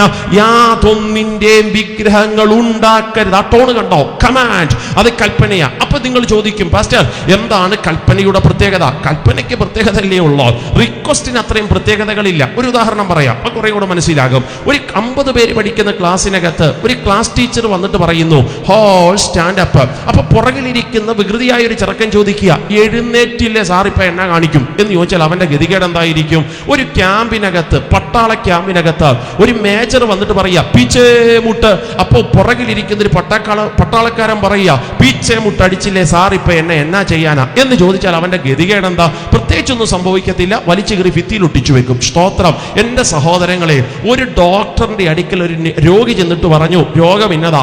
ഡോക്ടർ പറഞ്ഞു, രാവിലെ ഒരു ഗുളിക, ഉച്ചയ്ക്ക് ഒരു ഗുളിക, വൈകിട്ടൊരു ഗുളിക കൃത്യമായിട്ട് കഴിച്ചോണം എന്ന് വെച്ചാൽ രോഗിയുടെ മുമ്പേ ഡോക്ടർ ഇങ്ങനെ എഴുന്നേറ്റ് നിന്ന് വണങ്ങിക്കൊണ്ട്, അച്ഛാ രാവിലെ ഒന്നേ കഴിക്കാവില്ലേ, പ്ലീസ് എന്റെ റിക്വസ്റ്റ് ആണ്, ഞാൻ ഇടയ്ക്കൊക്കെ ഒരു മെസ്സേജ് അയക്കാം കേട്ടോ, ഉച്ചയ്ക്ക് ഒന്ന് മാത്രമേ കഴിക്കാവുള്ളേ, എന്നോട് സ്നേഹമുണ്ടെങ്കിൽ അച്ഛൻ വൈകിട്ട് ഒന്നേ കഴിക്കാവുള്ളേ എന്നല്ല ഡോക്ടർ പറയുന്നത്. Is A command. അത് കൽപ്പിക്കുക. രാവിലെ ഒന്ന്, ഉച്ചയ്ക്കൊന്ന്, വൈകിട്ടൊന്ന്. അപ്പൊ രോഗി ചിന്തിക്കുക, പിന്നെ പുള്ളി ഒരു ഡോക്ടർ, ഇപ്പം നമ്മൾ പുള്ളി പറയുന്നത് നിങ്ങൾ കേൾക്കാൻ നിൽക്കുകയാണോ? നമുക്ക് പെട്ടെന്ന് സൗഖ്യമാകാം, എന്നാൽ പിന്നെ രാവിലെ എല്ലാം കൂടെ എടുത്ത് ഒരുമിച്ച് മിഴുങ്ങാന്ന് പറഞ്ഞാൽ ആ രോഗിയുടെ ഗതികേട് എന്നായിരിക്കും? പ്രത്യേകിച്ചൊന്നും സംഭവിക്കത്തില്ല. പിറ്റേന്ന് രാവിലെ സമയരഥത്തിൽ പാടി മൂക്കി 2 പഞ്ഞൊക്കെ വെച്ച് കാലൊക്കെ കൂട്ടിക്കെട്ടി പെട്ടിക്കകത്ത് കൂട്ടിട്ടടക്കേണ്ടി വരും. സ്തോത്രം. ഈ റാന്നി ടൗണിലൂടെ ഒക്കെ യാത്ര ചെയ്യുമ്പോഴോ ഇവിടെ ഗവൺമെന്റ് കൽപ്പനയുടെ ബോർഡുകൾ വെച്ചിട്ടുണ്ട്. നിങ്ങൾ ശ്രദ്ധിച്ചിട്ടുണ്ടോ? ഇവിടുത്തെ സ്പീഡ് എന്ന് പറയുന്നത് 40 കേട്ടോ, ഇവിടുത്തെ സ്പീഡ് 60. ഇവിടെ 70 പോകണം, ഇവിടെ 25 പോകാവുള്ളൂ. ഇത് ഗവൺമെന്റ് റിക്വസ്റ്റ് ചെയ്യുകയല്ല, ഇവിടുത്തെ യാത്രക്കാരോട് കമാൻഡ് ചെയ്ത് പറയുക, കൽപ്പിച്ചു പറയുകയാണ്, ഇത്രയിലേ പോകാവുള്ളൂ. അപ്പൊ ഇവിടുത്തെ റാന്നിയിലൊരു ഫ്രീക്ക് പയ്യൻ എന്ന് പറയുമ്പോൾ നിങ്ങൾക്ക് മനസ്സിലാക്കുന്നുണ്ടെന്ന് ഞാൻ വിശ്വസിക്കുന്നു. എന്ന് വെച്ചാൽ മുടിയൊക്കെ ഇങ്ങനെ മേളിലോട്ട് വെച്ച് കാലൊക്കെ ഇങ്ങനെ വല്ലാതെ വളച്ചിങ്ങനെ ചരിഞ്ഞൊക്കെ ഇരിക്കുന്ന, വണ്ടിക്കകത്തിരിക്കുന്ന ഒരു ഫ്രീക്ക് പയ്യൻ ഇതേ കൂടെ പോകുമ്പോൾ ചിന്തിക്കുക, പിന്നെ ഒരു ഗവൺമെന്റ് സ്വോത്രം, എന്റെ വണ്ടി, ഞാൻ അടിക്കുന്ന പെട്രോള്, എന്റെ ടാക്സ്, ഞാൻ എടുത്തിരിക്കുന്ന ലൈസൻസ്, ഞാൻ പൈസ അടയ്ക്കുന്നു, എന്നാ പിന്നെ ഞാൻ 120 പോകുന്നുള്ളൂ എന്ന് പറഞ്ഞാൽ അവന്റെ ഗതികേട് എന്തായിരിക്കും? ഇവിടുത്തെ കമാൻഡിനെ റിജക്ട് ചെയ്തപ്പോൾ സൈഡ് എഫക്റ്റ് വന്നെങ്കിൽ മനുഷ്യ ബുദ്ധി കൊണ്ട് ചിന്തിക്ക്. ഒറ്റ വാക്കിനാൽ ഭൂലോകത്തെ പടച്ചുണ്ടാക്കിയ പടച്ച തമ്പുരാൻ മനുഷ്യനെ നോക്കി പറയുക, നീ യാതൊന്നിന്റെ വിഗ്രഹങ്ങൾ ഉണ്ടാക്കരുത്, അവയെ നമസ്കരിക്കരുത് പറഞ്ഞാൽ അങ്ങനെ ചെയ്യുന്നവന് സൈഡ് എഫക്റ്റ് ഉണ്ടാകുമെന്നല്ലേ? ഉണ്ടാകും പാസ്റ്ററെ. ആവർത്തന പുസ്തകത്തിൽ കിടക്കുന്ന അടുത്ത വാക്യം ഇങ്ങനെയാണ്, അങ്ങനെ ഉണ്ടാക്കുന്നവൻ ശപിക്കപ്പെട്ടവൻ. അടിവരയിട്ട് സൂക്ഷിച്ചോണം ആ പദം. എന്ന് വെച്ചാൽ കന്യാകുമാരി മുതൽ കാസർഗോഡ് വരെ നീണ്ടുപരന്ന് കിടക്കുന്ന 14 ജില്ലകളുടെ ശാപം മാറാത്തതിന്റെ കാര്യം എന്നാണെന്നറിയാമോ? ഇവിടുത്തെ വിഗ്രഹാരാധന തന്നെയാണ്. മനസ്സിലാകുന്നവർക്കായി ദൈവത്തിന് ഞാൻ സ്തോത്രം ചൊല്ലുകയാണ്. ആകയാൽ ഇത് യാതൊന്നിന്റെ വിഗ്രഹങ്ങൾ ഉണ്ടാക്കരുത്. പക്ഷേ ഇത് അഭിമന്യു പാസ്റ്ററിന്റെ പ്രസംഗമാണെങ്കിൽ വേണമെങ്കിൽ വിമർശിക്കാം, കേസ് കൊടുക്കാം. പക്ഷെ ഇത് അഭിമന്യു പാസ്റ്ററിന്റെ പ്രസംഗം അല്ലല്ലോ. മാമൻ പുല്ലുണങ്ങിയാലും പൂവാടിയാലും എന്റെ വചനങ്ങൾക്ക് ഒരിക്കലും മാറ്റം വരുത്തരുത്തില്ലെന്ന് പറഞ്ഞ 66 പുസ്തകത്തിന്റെ വിശുദ്ധ ഗ്രന്ഥത്തിനകത്ത് എഴുതി വെച്ചിരിക്കുന്നു, യാതൊന്നിന്റെയും വിഗ്രഹങ്ങൾ ഉണ്ടാക്കരുത്. എന്തിനെ ആരാധിക്കണം, എന്തിനെ ആരാധിക്കരുത്? ശ്രദ്ധേയമായ പദം രണ്ടാമത്തെ ഭാഗത്തിലേക്ക് വരിക. എന്തിനെ ആരാധിക്കണം, എന്തിനെ ആരാധിക്കരുത്? ആരാധന എന്നുള്ള ബൈബിളിലെ മലയാള വാക്കിന് ഇംഗ്ലീഷിൽ കിടക്കുന്ന വാക്ക് വർഷിപ്പ് എന്നാണ്. വർഷിപ്പ് എന്ന് പറയുന്ന ആ വാക്കിന് ഗ്രീക്കിൽ കിടക്കുന്ന പദം ശ്രദ്ധേയമാണ്. അത് പ്രൊസ്കോനിയോ എന്നാണ്. നിങ്ങളൊന്ന് ചേർന്ന് പറയാമോ? പ്രൊസ്കോനിയോ. സൂസൂന്നേ പറഞ്ഞോളൂ, ഇങ്ങ് എത്തിയില്ല. ഒന്ന് പറയാമോ? പ്രൊസ്കോനിയോ. പ്രോസ്കോനിയോ, സ്തോത്രം. മലയാളത്തിൽ ആരാധന എന്ന് മലയാളം ബൈബിളിൽ കിടക്കുമ്പോൾ ഇംഗ്ലീഷിൽ അത് വർഷിപ്പ് എന്നാണ് കിടക്കുന്നത്. എന്നാൽ ആ വാക്കിന് ഗ്രീക്കിൽ കൊടുത്തിരിക്കുന്ന പദം പ്രോസ്കോനിയോ എന്നാണ്. പ്രോസ്കോനിയോ എന്നുള്ള വാക്കിന് 2 പ്രധാനപ്പെട്ട അർത്ഥങ്ങളാണുള്ളത്. ആ പുറകിലിരിക്കുന്ന മോനിങ് വരാമോ? കറുത്ത ഷർട്ട് ഇട്ട ആരെങ്കിലും ഒരാൾ ഓടി വന്നേ, ഒരാൾ ഇങ്ങ് വന്നേ, ഇപ്പം വിടാം. സ്തോത്രം. ഓടി വായോ, സമയമില്ല. ഒരാൾ വാടാ. വാ.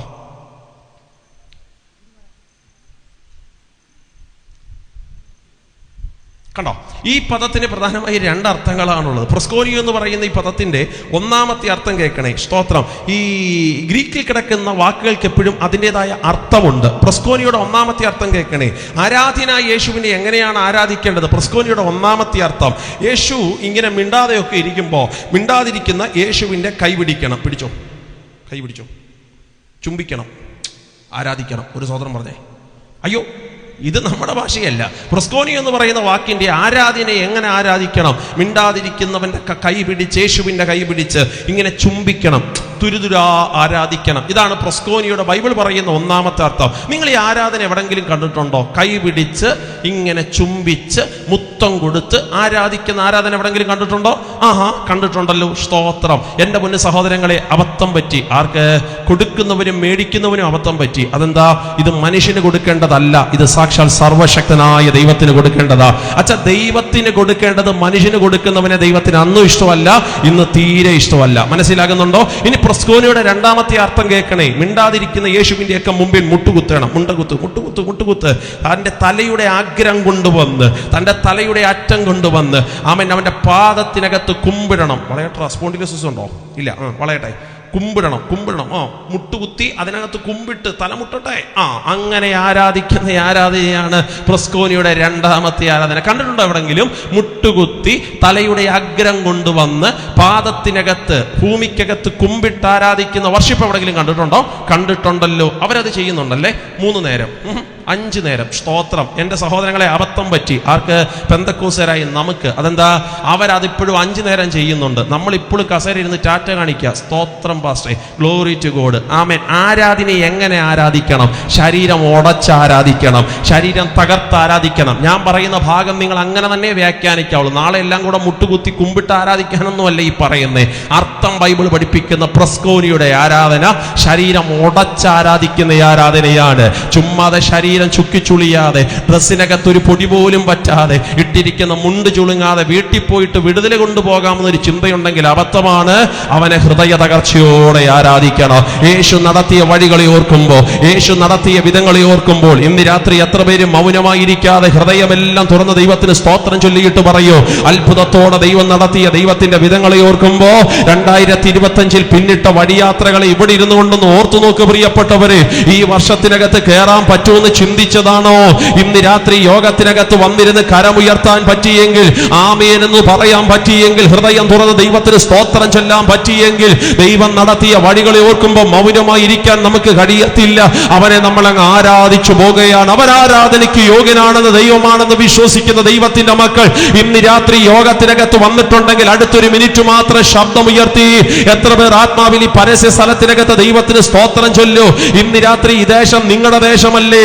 ഈ ദേശത്തിന്റെ 4 ദിക്കിനകത്തേക്കും ഈ ദൈവ സാന്നിധ്യം ഇന്ന് രാത്രി വ്യാപരിക്കട്ടെ. പറ, വടക്ക്, കിഴക്ക്, തെക്ക്, പടിഞ്ഞാറ് ഇന്ന് രാത്രിയിൽ പൈശാചിക ശക്തികൾ കൊടികുത്തി വാഴുന്ന ഞങ്ങളുടെ കൊച്ചു ദേശത്തിനകത്ത് ഇന്ന് രാത്രി അഭിഷേകമുള്ള ഞങ്ങൾ ആരാധന ഇന്ന് രാത്രി ആരാധിക്കുമ്പോൾ ദൈവത്തിന്റെ മഹത്വം ഇന്ന് രാത്രി ഞങ്ങളുടെ ദേശത്തിനകത്തേക്ക് ഇറങ്ങി വരുന്നതിനാ ഞങ്ങൾ ദൈവത്തിന് സ്തോത്രം ചൊല്ലുന്നവൻ സ്തുതികളിന്മേ അധിവസിക്കുന്ന ദൈവമാണെങ്കിൽ ഇന്ന് രാത്രി ഞാൻ ഉറപ്പിച്ചു പറയാം, നിന്റെ വാ കൊണ്ട് ഇന്ന് രാത്രി നീ സ്തോത്രം ചൊല്ലുമ്പോ, ഹൃദയം തുറങ്ങി ഇന്ന് രാത്രി ആമേൻ പറയുമ്പോ, അതിന്റെ നടുവിൽ ഇന്ന് രാത്രി ആവസിക്കുന്ന ഒരു ദൈവത്തിന്റെ മഹത്വം മാനുഷിക കണ്ണുകൾ കൊണ്ട് ഇന്ന് രാത്രി അവനെ കാണാൻ പറ്റത്തില്ല. അഗ്നിജ്വാലയ്ക്കത്തുള്ള കണ്ണുള്ളവൻ ഇന്ന് രാത്രി നമ്മുടെ യോഗത്തിനകത്ത് ഇറങ്ങി വന്നിട്ടുണ്ടെന്ന് പറഞ്ഞാൽ വിശ്വസിക്കുന്ന ദൈവത്തിന്റെ മക്കൾ ഇന്ന് രാത്രി ഇതിനകത്തുണ്ടോ?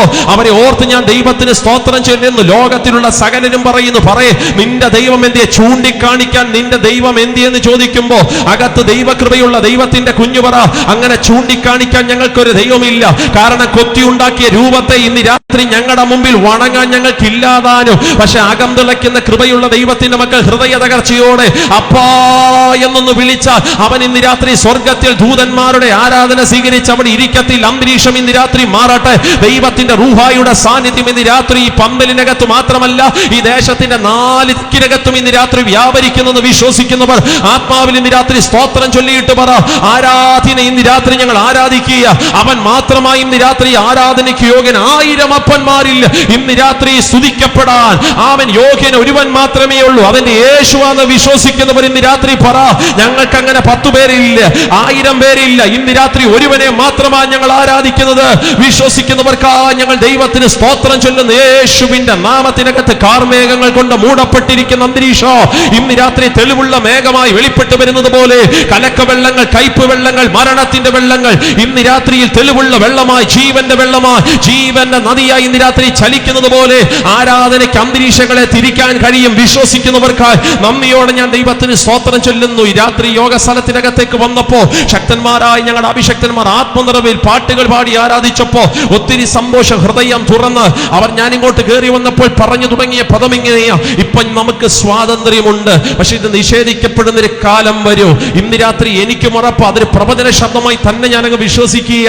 ഭാരതത്തിനകത്ത്, നോർത്ത് ഇന്ത്യയുടെ പ്രാന്തപ്രദേശത്തിനകത്തൊക്കെ അരങ്ങ് തകർക്കുന്ന ആത്മീയത്തിനെതിരെയുള്ള യുദ്ധങ്ങൾ അധികം താമസിമിന്നെ കേരളക്കരയിലും കാർന്നു കയറി പിടിക്കുന്നതിനേക്കാൾ മുമ്പ് കിട്ടിയ സ്വാതന്ത്ര്യത്തെ ഇന്ന് രാത്രി വിശ്വസിച്ചുകൊണ്ട് ദൈവത്തിന് ശബ്ദമുയർത്തി ഇന്ന് രാത്രി സ്തോത്രം പറയാൻ പറ്റുന്ന ദൈവത്തിന്റെ മക്കൾ പറ, ആരാധനയ്ക്ക് യോഗ്യൻ ഒരുവൻ മാത്രമേ ഉള്ളൂ, അവന്റെ യേശുവാണ്. വിശ്വസിക്കുന്നവർക്കായി നന്ദിയോടെ ഇന്ന് രാത്രി ഞാൻ ദൈവത്തിന് സ്തോത്രം ചൊല്ലുകയാണ്. ആകയാൽ 1-ാമത്തെ വാക്യം മുതൽ 11-ാമത്തെ വാക്യം വരെ നിങ്ങൾക്ക് കാണാൻ കഴിയുന്നു ആരാധനായ യേശുവിനെ നിങ്ങൾക്ക് കാണാൻ കഴിയുന്നു. എന്നാൽ 12-ാമത്തെ വാക്യം മുതൽ 17-ാമത്തെ വാക്യം വരെ അധികാരം ഉള്ള യേശുവിനെയാണ് നിങ്ങൾക്ക് കാണാൻ കഴിയുക. അധികാരമുള്ള യേശുവിനെയാണ് നിങ്ങൾക്ക് കാണാൻ കഴിയുക.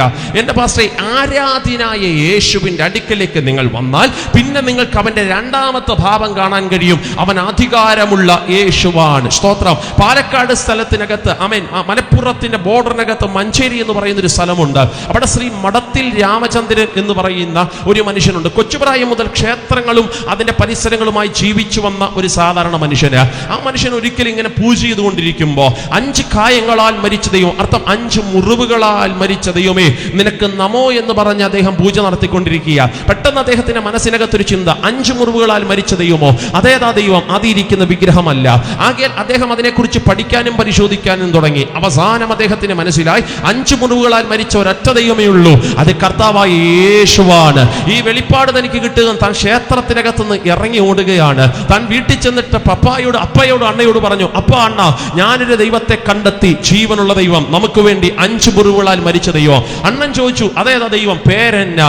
ആമൻ. പെട്ടെന്ന് ശ്രീ മഠത്തിൽ രാമചന്ദ്രൻ പറഞ്ഞു, അത് ശ്രീ യേശു കർത്താവ് എന്ന് പറഞ്ഞപ്പോഴേ അണ്ണൻ കയറി വായ്ക്കകത്ത് പൊത്തിപ്പിടിച്ചിട്ട് പറഞ്ഞു, മഠം അശുദ്ധമായടാ, അന്യ ദൈവത്തിന്റെ നാമം നീ മഠത്തിനകത്ത് ഉച്ചരിച്ചുവോ? അകൽ ഇനി നിനക്ക് മഠത്തിനകത്ത് ഒരു ഓഹരിയുമില്ല, ഇറങ്ങിപ്പൊക്കോളാൻ പറഞ്ഞിട്ട് അദ്ദേഹത്തെ വീട്ടിൽ നിന്ന് ഇറക്കി വിടുമ്പോൾ എങ്ങോട്ട് പോകണമെന്ന് അറിയത്തില്ല. ശ്രീ മഠത്തിൽ രാമചന്ദ്രന് റെയിൽവേ സ്റ്റേഷനിൽ ചെന്നിട്ട് മാസ്റ്ററോട് പറഞ്ഞു, ഞാൻ ഈ നാട് വിട്ടു പോകുക, ഇനി ഈ നാട്ടിൽ എനിക്ക് നിൽക്കാൻ പറ്റുകയില്ല. മാസ്റ്റർ പറഞ്ഞു, കൊള്ളാം, നാട് വിട്ടു പോകാൻ പറ്റുന്നവർക്ക് പറ്റിയൊരു നാടുണ്ട്, അത് മദ്രാസാണ്. ഇന്നത്തെ ചെന്നൈ, അന്നത്തെ മദ്രാസ്. മദ്രാസ് മയിൽ വരും, കയറിക്കോളാൻ പറഞ്ഞു. ടിക്കറ്റ് എടുത്ത് ശ്രീ മഠത്തിൽ രാമചന്ദ്രൻ മദ്രാസിൽ ചെന്നിറങ്ങി.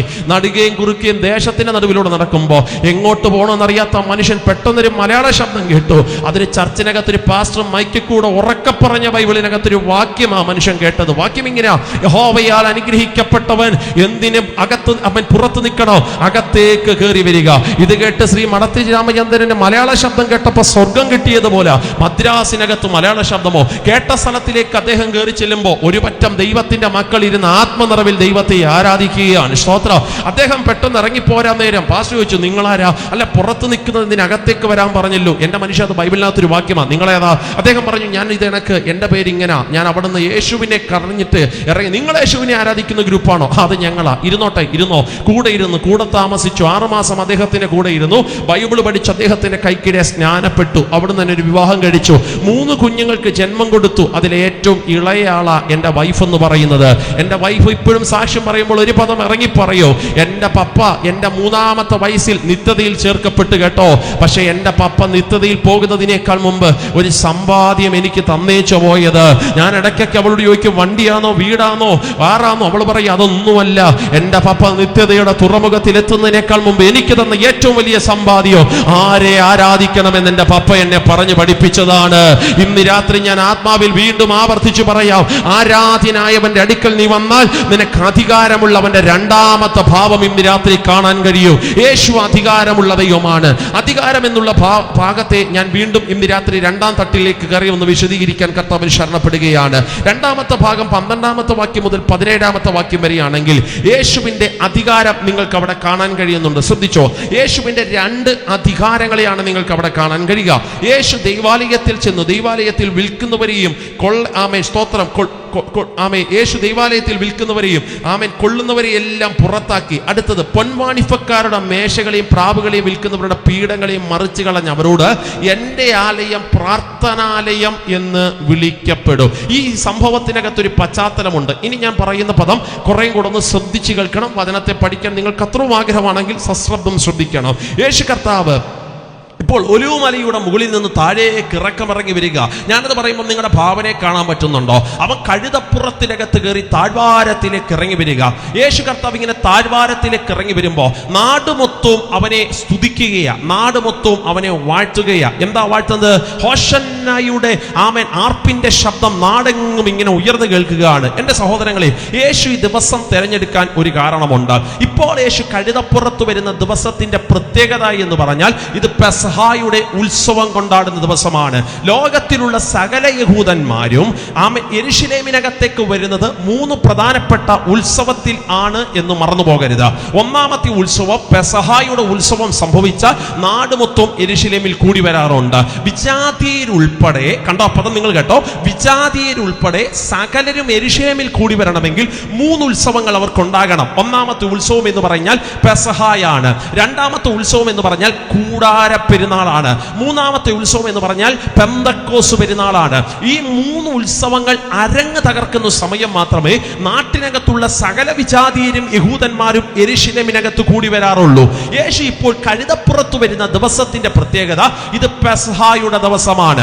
ഇനി നിങ്ങൾ യേശുവിനെ തട്ടി വിളിച്ചിട്ട് ചോദിക്കുക, അതാ നീ കർത്താവേ, നീ ഈ ലാസറിനെ ഒരിക്കൽ ഉയർപ്പിച്ചല്ലോ, അന്ന് നീ എന്താ കഴുതപ്പുറത്തൂടെ നടക്കാഞ്ഞേ? അന്ന് നീ കഴുതപ്പുറത്തൂടെ നടന്നെങ്കിൽ ആ മരണ വീട്ടിൽ വന്ന സകലരും നിനക്ക് ഹോശന്റെ പാടിയനേമായിരുന്നല്ലോ.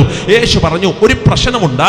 അന്ന് ഞാൻ കഴുതപ്പുറത്തിറങ്ങി വന്നെങ്കിൽ ഒരുപക്ഷെ ആ മരണ വീട്ടിലുള്ളവർ മാത്രമേ എനിക്ക് ഹോശന പാടത്തുള്ളൂ. അല്ല, ആ കാനാവിലെ കല്യാണ വീട്ടിനകത്ത് നീ പച്ചവെള്ളം വീഞ്ഞാക്കിയില്ലേ നാഥാ, അന്ന് നീ കഴുതപ്പുറത്ത് വന്നായിരുന്നെങ്കിൽ ആ കല്യാണത്തിൽ വന്നവരെല്ലാം നിനക്ക് ഹോശന പാടിയനെ. യേശു പറഞ്ഞു, അത് തന്നെയാണ് പ്രശ്നം.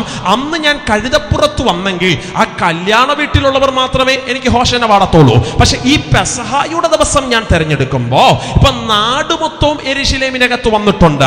യെരുശലേം യേശുവിന് ഗ്രൗണ്ട് സപ്പോർട്ട് ഇല്ലാത്ത സ്ഥലമാണ്. അത് നിങ്ങൾക്കറിയാമോ? യേശുവിന് മിത്രങ്ങളെക്കാൾ കൂടുതൽ യെരുശലേമിൽ ശത്രുക്കളാണുള്ളത്.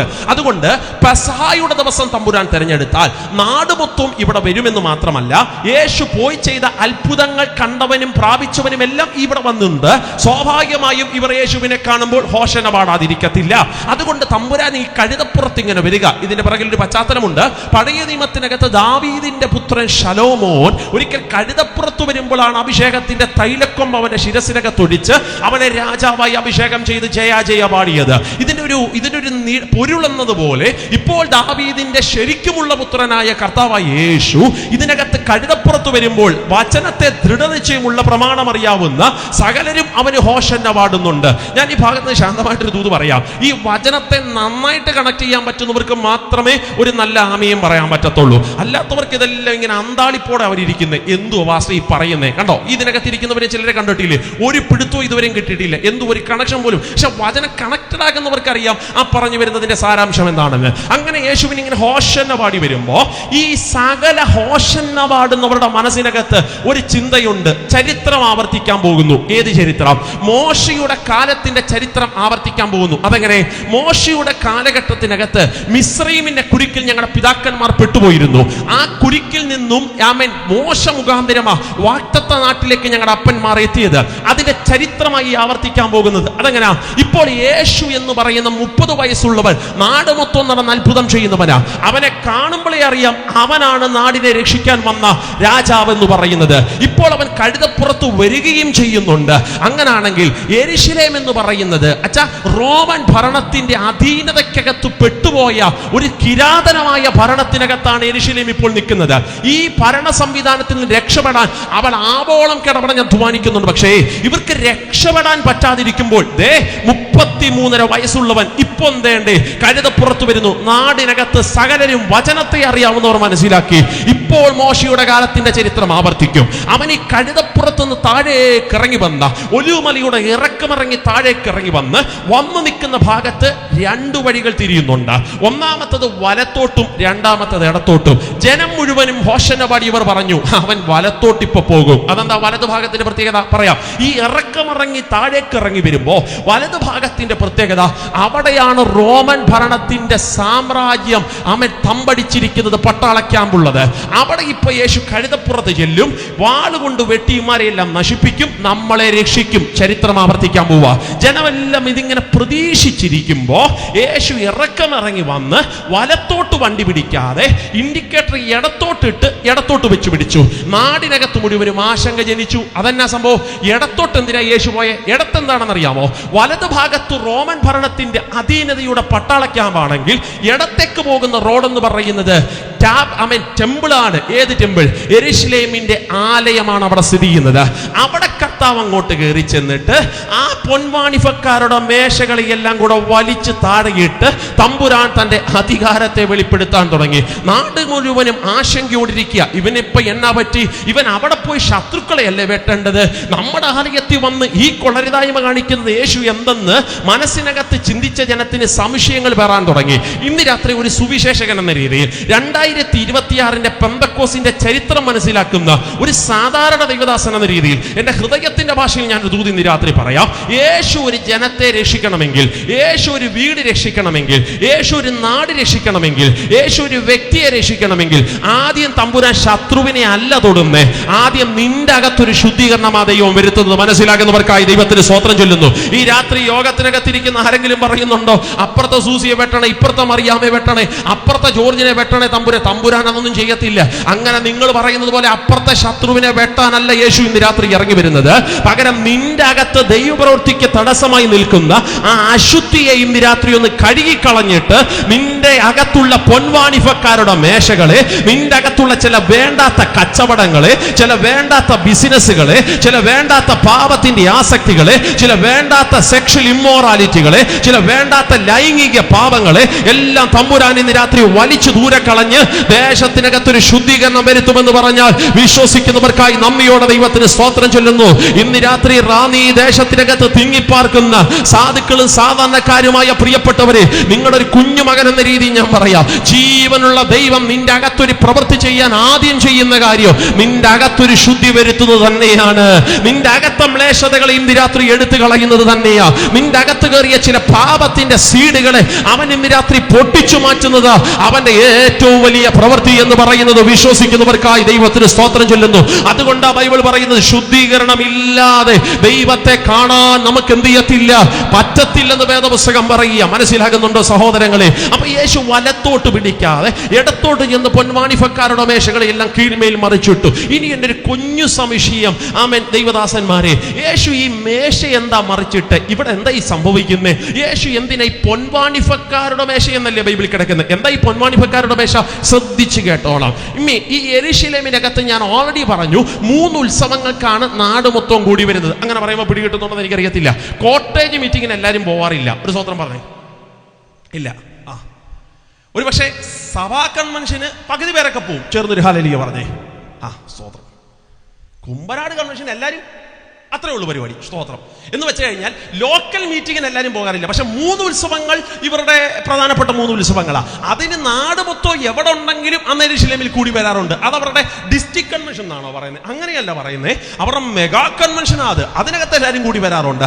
അന്നത്തെ ദിവസത്തിന്റെ ഒരു പ്രത്യേകത, വിജാതിയരുൾപ്പെടെ സകലരും ആലയത്തിൽ വരുന്ന ദിവസമാണെന്ന് യേശുവിനറിയാം. അവിടുത്തെ പ്രത്യേകത എന്താണെന്നറിയാമോ? ഈ ആലയത്തിനകത്ത് ഈ പെസഹായുടെ ഉത്സവവും പിന്നെ കൂടാര പെരുന്നാളിലും പെന്തക്കോസ് ഡേയിലും ഈ ആലയത്തിനകത്ത് ഇവർ കയറാതെ പോകത്തില്ല.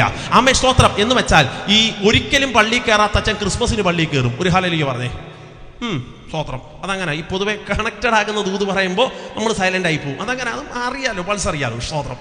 എന്റെ പൊന്നു സഹോദരങ്ങളെ, അങ്ങനെ പള്ളിക്കകത്ത് കയറുന്ന അച്ചാൻ സ്വത്രാഴ്ച ഇടാതെ പോകാൻ പറ്റുകയില്ല. ഇതാണ് പ്രമാണം എന്ന് പറയുന്നത്, കേട്ടോ. സ്തോത്രം. അപ്പൊ ഈ സ്വത്രാഴ്ച ഇടാൻ ഇവർ ആലയത്തിൽ വരുമ്പോ ഏതെങ്കിലും സ്വത്രാഴ്ച ഇടാൻ പറ്റത്തില്ല. സ്വത്രാഴ്ച ഇടണമെങ്കിൽ അതിനൊരു കോയിൻ ഉണ്ട്. അതിന് ചരിത്രത്തിൽ കിടക്കുന്ന പേരെന്ന് പറയുന്നത് ടെമ്പിൾ കോയിൻ എന്നാ. Temple coin. ഈ ടെമ്പിൾ കോയിൻ എല്ലാവരുടെ കയ്യിൽ ഇല്ലാതാനും. അതാണ് പ്രശ്നം. എന്ന് വെച്ചാൽ ആലയത്തിൽ വരുന്നവൻ സ്വത്രാഴ്ച ഇടണം. എന്തെങ്കിലും ഇടാൻ പറ്റത്തില്ല, നല്ലതിടണം. അടുത്തിരിക്കുന്ന ആൾക്കാരൊക്കെ ഒന്ന് പിടിച്ച് സന്തോഷത്തോടെ പറഞ്ഞാട്ടെ, ആലയത്തിൽ വരുന്നവൻ, പള്ളിക്കകത്ത് വരുന്നവൻ സ്വത്രാഴ്ച ഇടണം. സന്തോഷത്തോടെ, മുഖം വീർപ്പിച്ചല്ല, ദേഷ്യപ്പെട്ടല്ല, സന്തോഷത്തോടെ കരമൊക്കെ കൊടുത്തിട്ട് പറഞ്ഞാട്ടെ, ആലയത്തിൽ വന്ന സ്വത്രാഴ്ച ഇടണം, കേട്ടോ. ആമേ. എന്തെങ്കിലും ഇടാൻ പറ്റത്തില്ല. ഈ 10 രൂപ 10 നോട്ട്, ഈ സാധാരണ ഞാൻ എപ്പോഴും പറയുന്നൊരു കാര്യമുണ്ട്, പാസ്റ്റർമാരായ ഞങ്ങൾക്ക് 3.5 മണിക്കൂർ മതി സഭായോഗത്തിൽ ശുശ്രൂഷിക്കാൻ. നിന്ന് ശുശ്രൂഷിക്കാൻ 3 മണിക്കൂർ 3.5 മണിക്കൂർ മതി. പക്ഷെ 4 മണിക്കൂർ വേണം. ഇതെല്ലാം നൂത്ത്, ഇതെല്ലാം തേച്ച്, അശയിലിട്ട് ഉണക്കി, മെഴുവി വൃത്തിയാക്കി എടുക്കും. മെനക്കേടാ, പെടാപ്പെടോ. ഞാൻ പറയുന്നത് ഇടുന്നെങ്കിലും മാന്യമായിട്ട് എന്ത് ചെയ്യണം? ഒരു ഹല്ലേലൂയ പറഞ്ഞേ.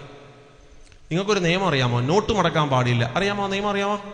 അങ്ങനെ നിയമമുണ്ട്. നോട്ട് മടക്കാൻ പാടില്ല. ചുമ്മാ ഗൂഗിളിൽ പോയി തപ്പ്. നോട്ട് മടക്കിയ കേസാണ്. അങ്ങനെയാണെങ്കിൽ ഏറ്റവും കൂടുതൽ കേസ് എടുക്കേണ്ടത് പെന്തക്കോസ്തുകാർക്കെതിരെയാണ്.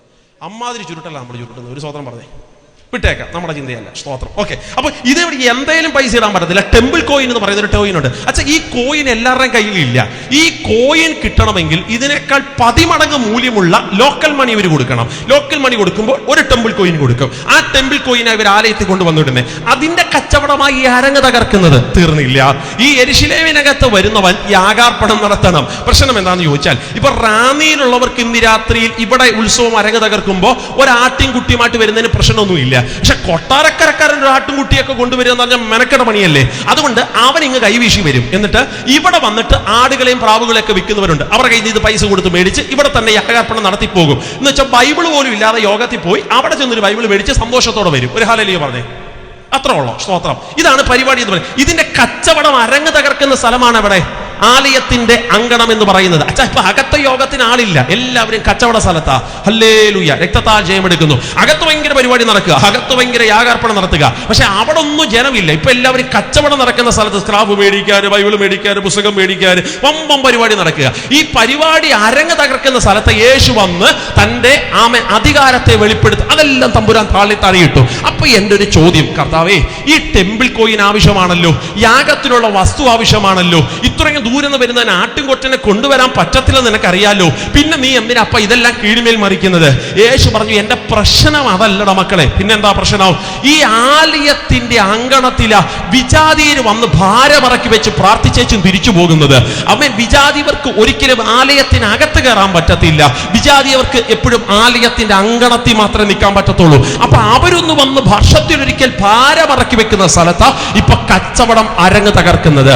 അതുകൊണ്ട് ഇവരെ ഒന്ന് അകത്ത് കയറ്റണമെങ്കിൽ ഈ കച്ചവട സാധനങ്ങൾ എനിക്ക് പൊളിച്ചു കളഞ്ഞാലേ പറ്റത്തുള്ളൂ. ഇന്ന് രാത്രി എന്റെ സഹോദരങ്ങളെ, റാന്നി ദേശത്തെ കുറിച്ച് തമ്പുരാനൊരു ഭയങ്കര സ്വപ്നം ഉണ്ടച്ചാ.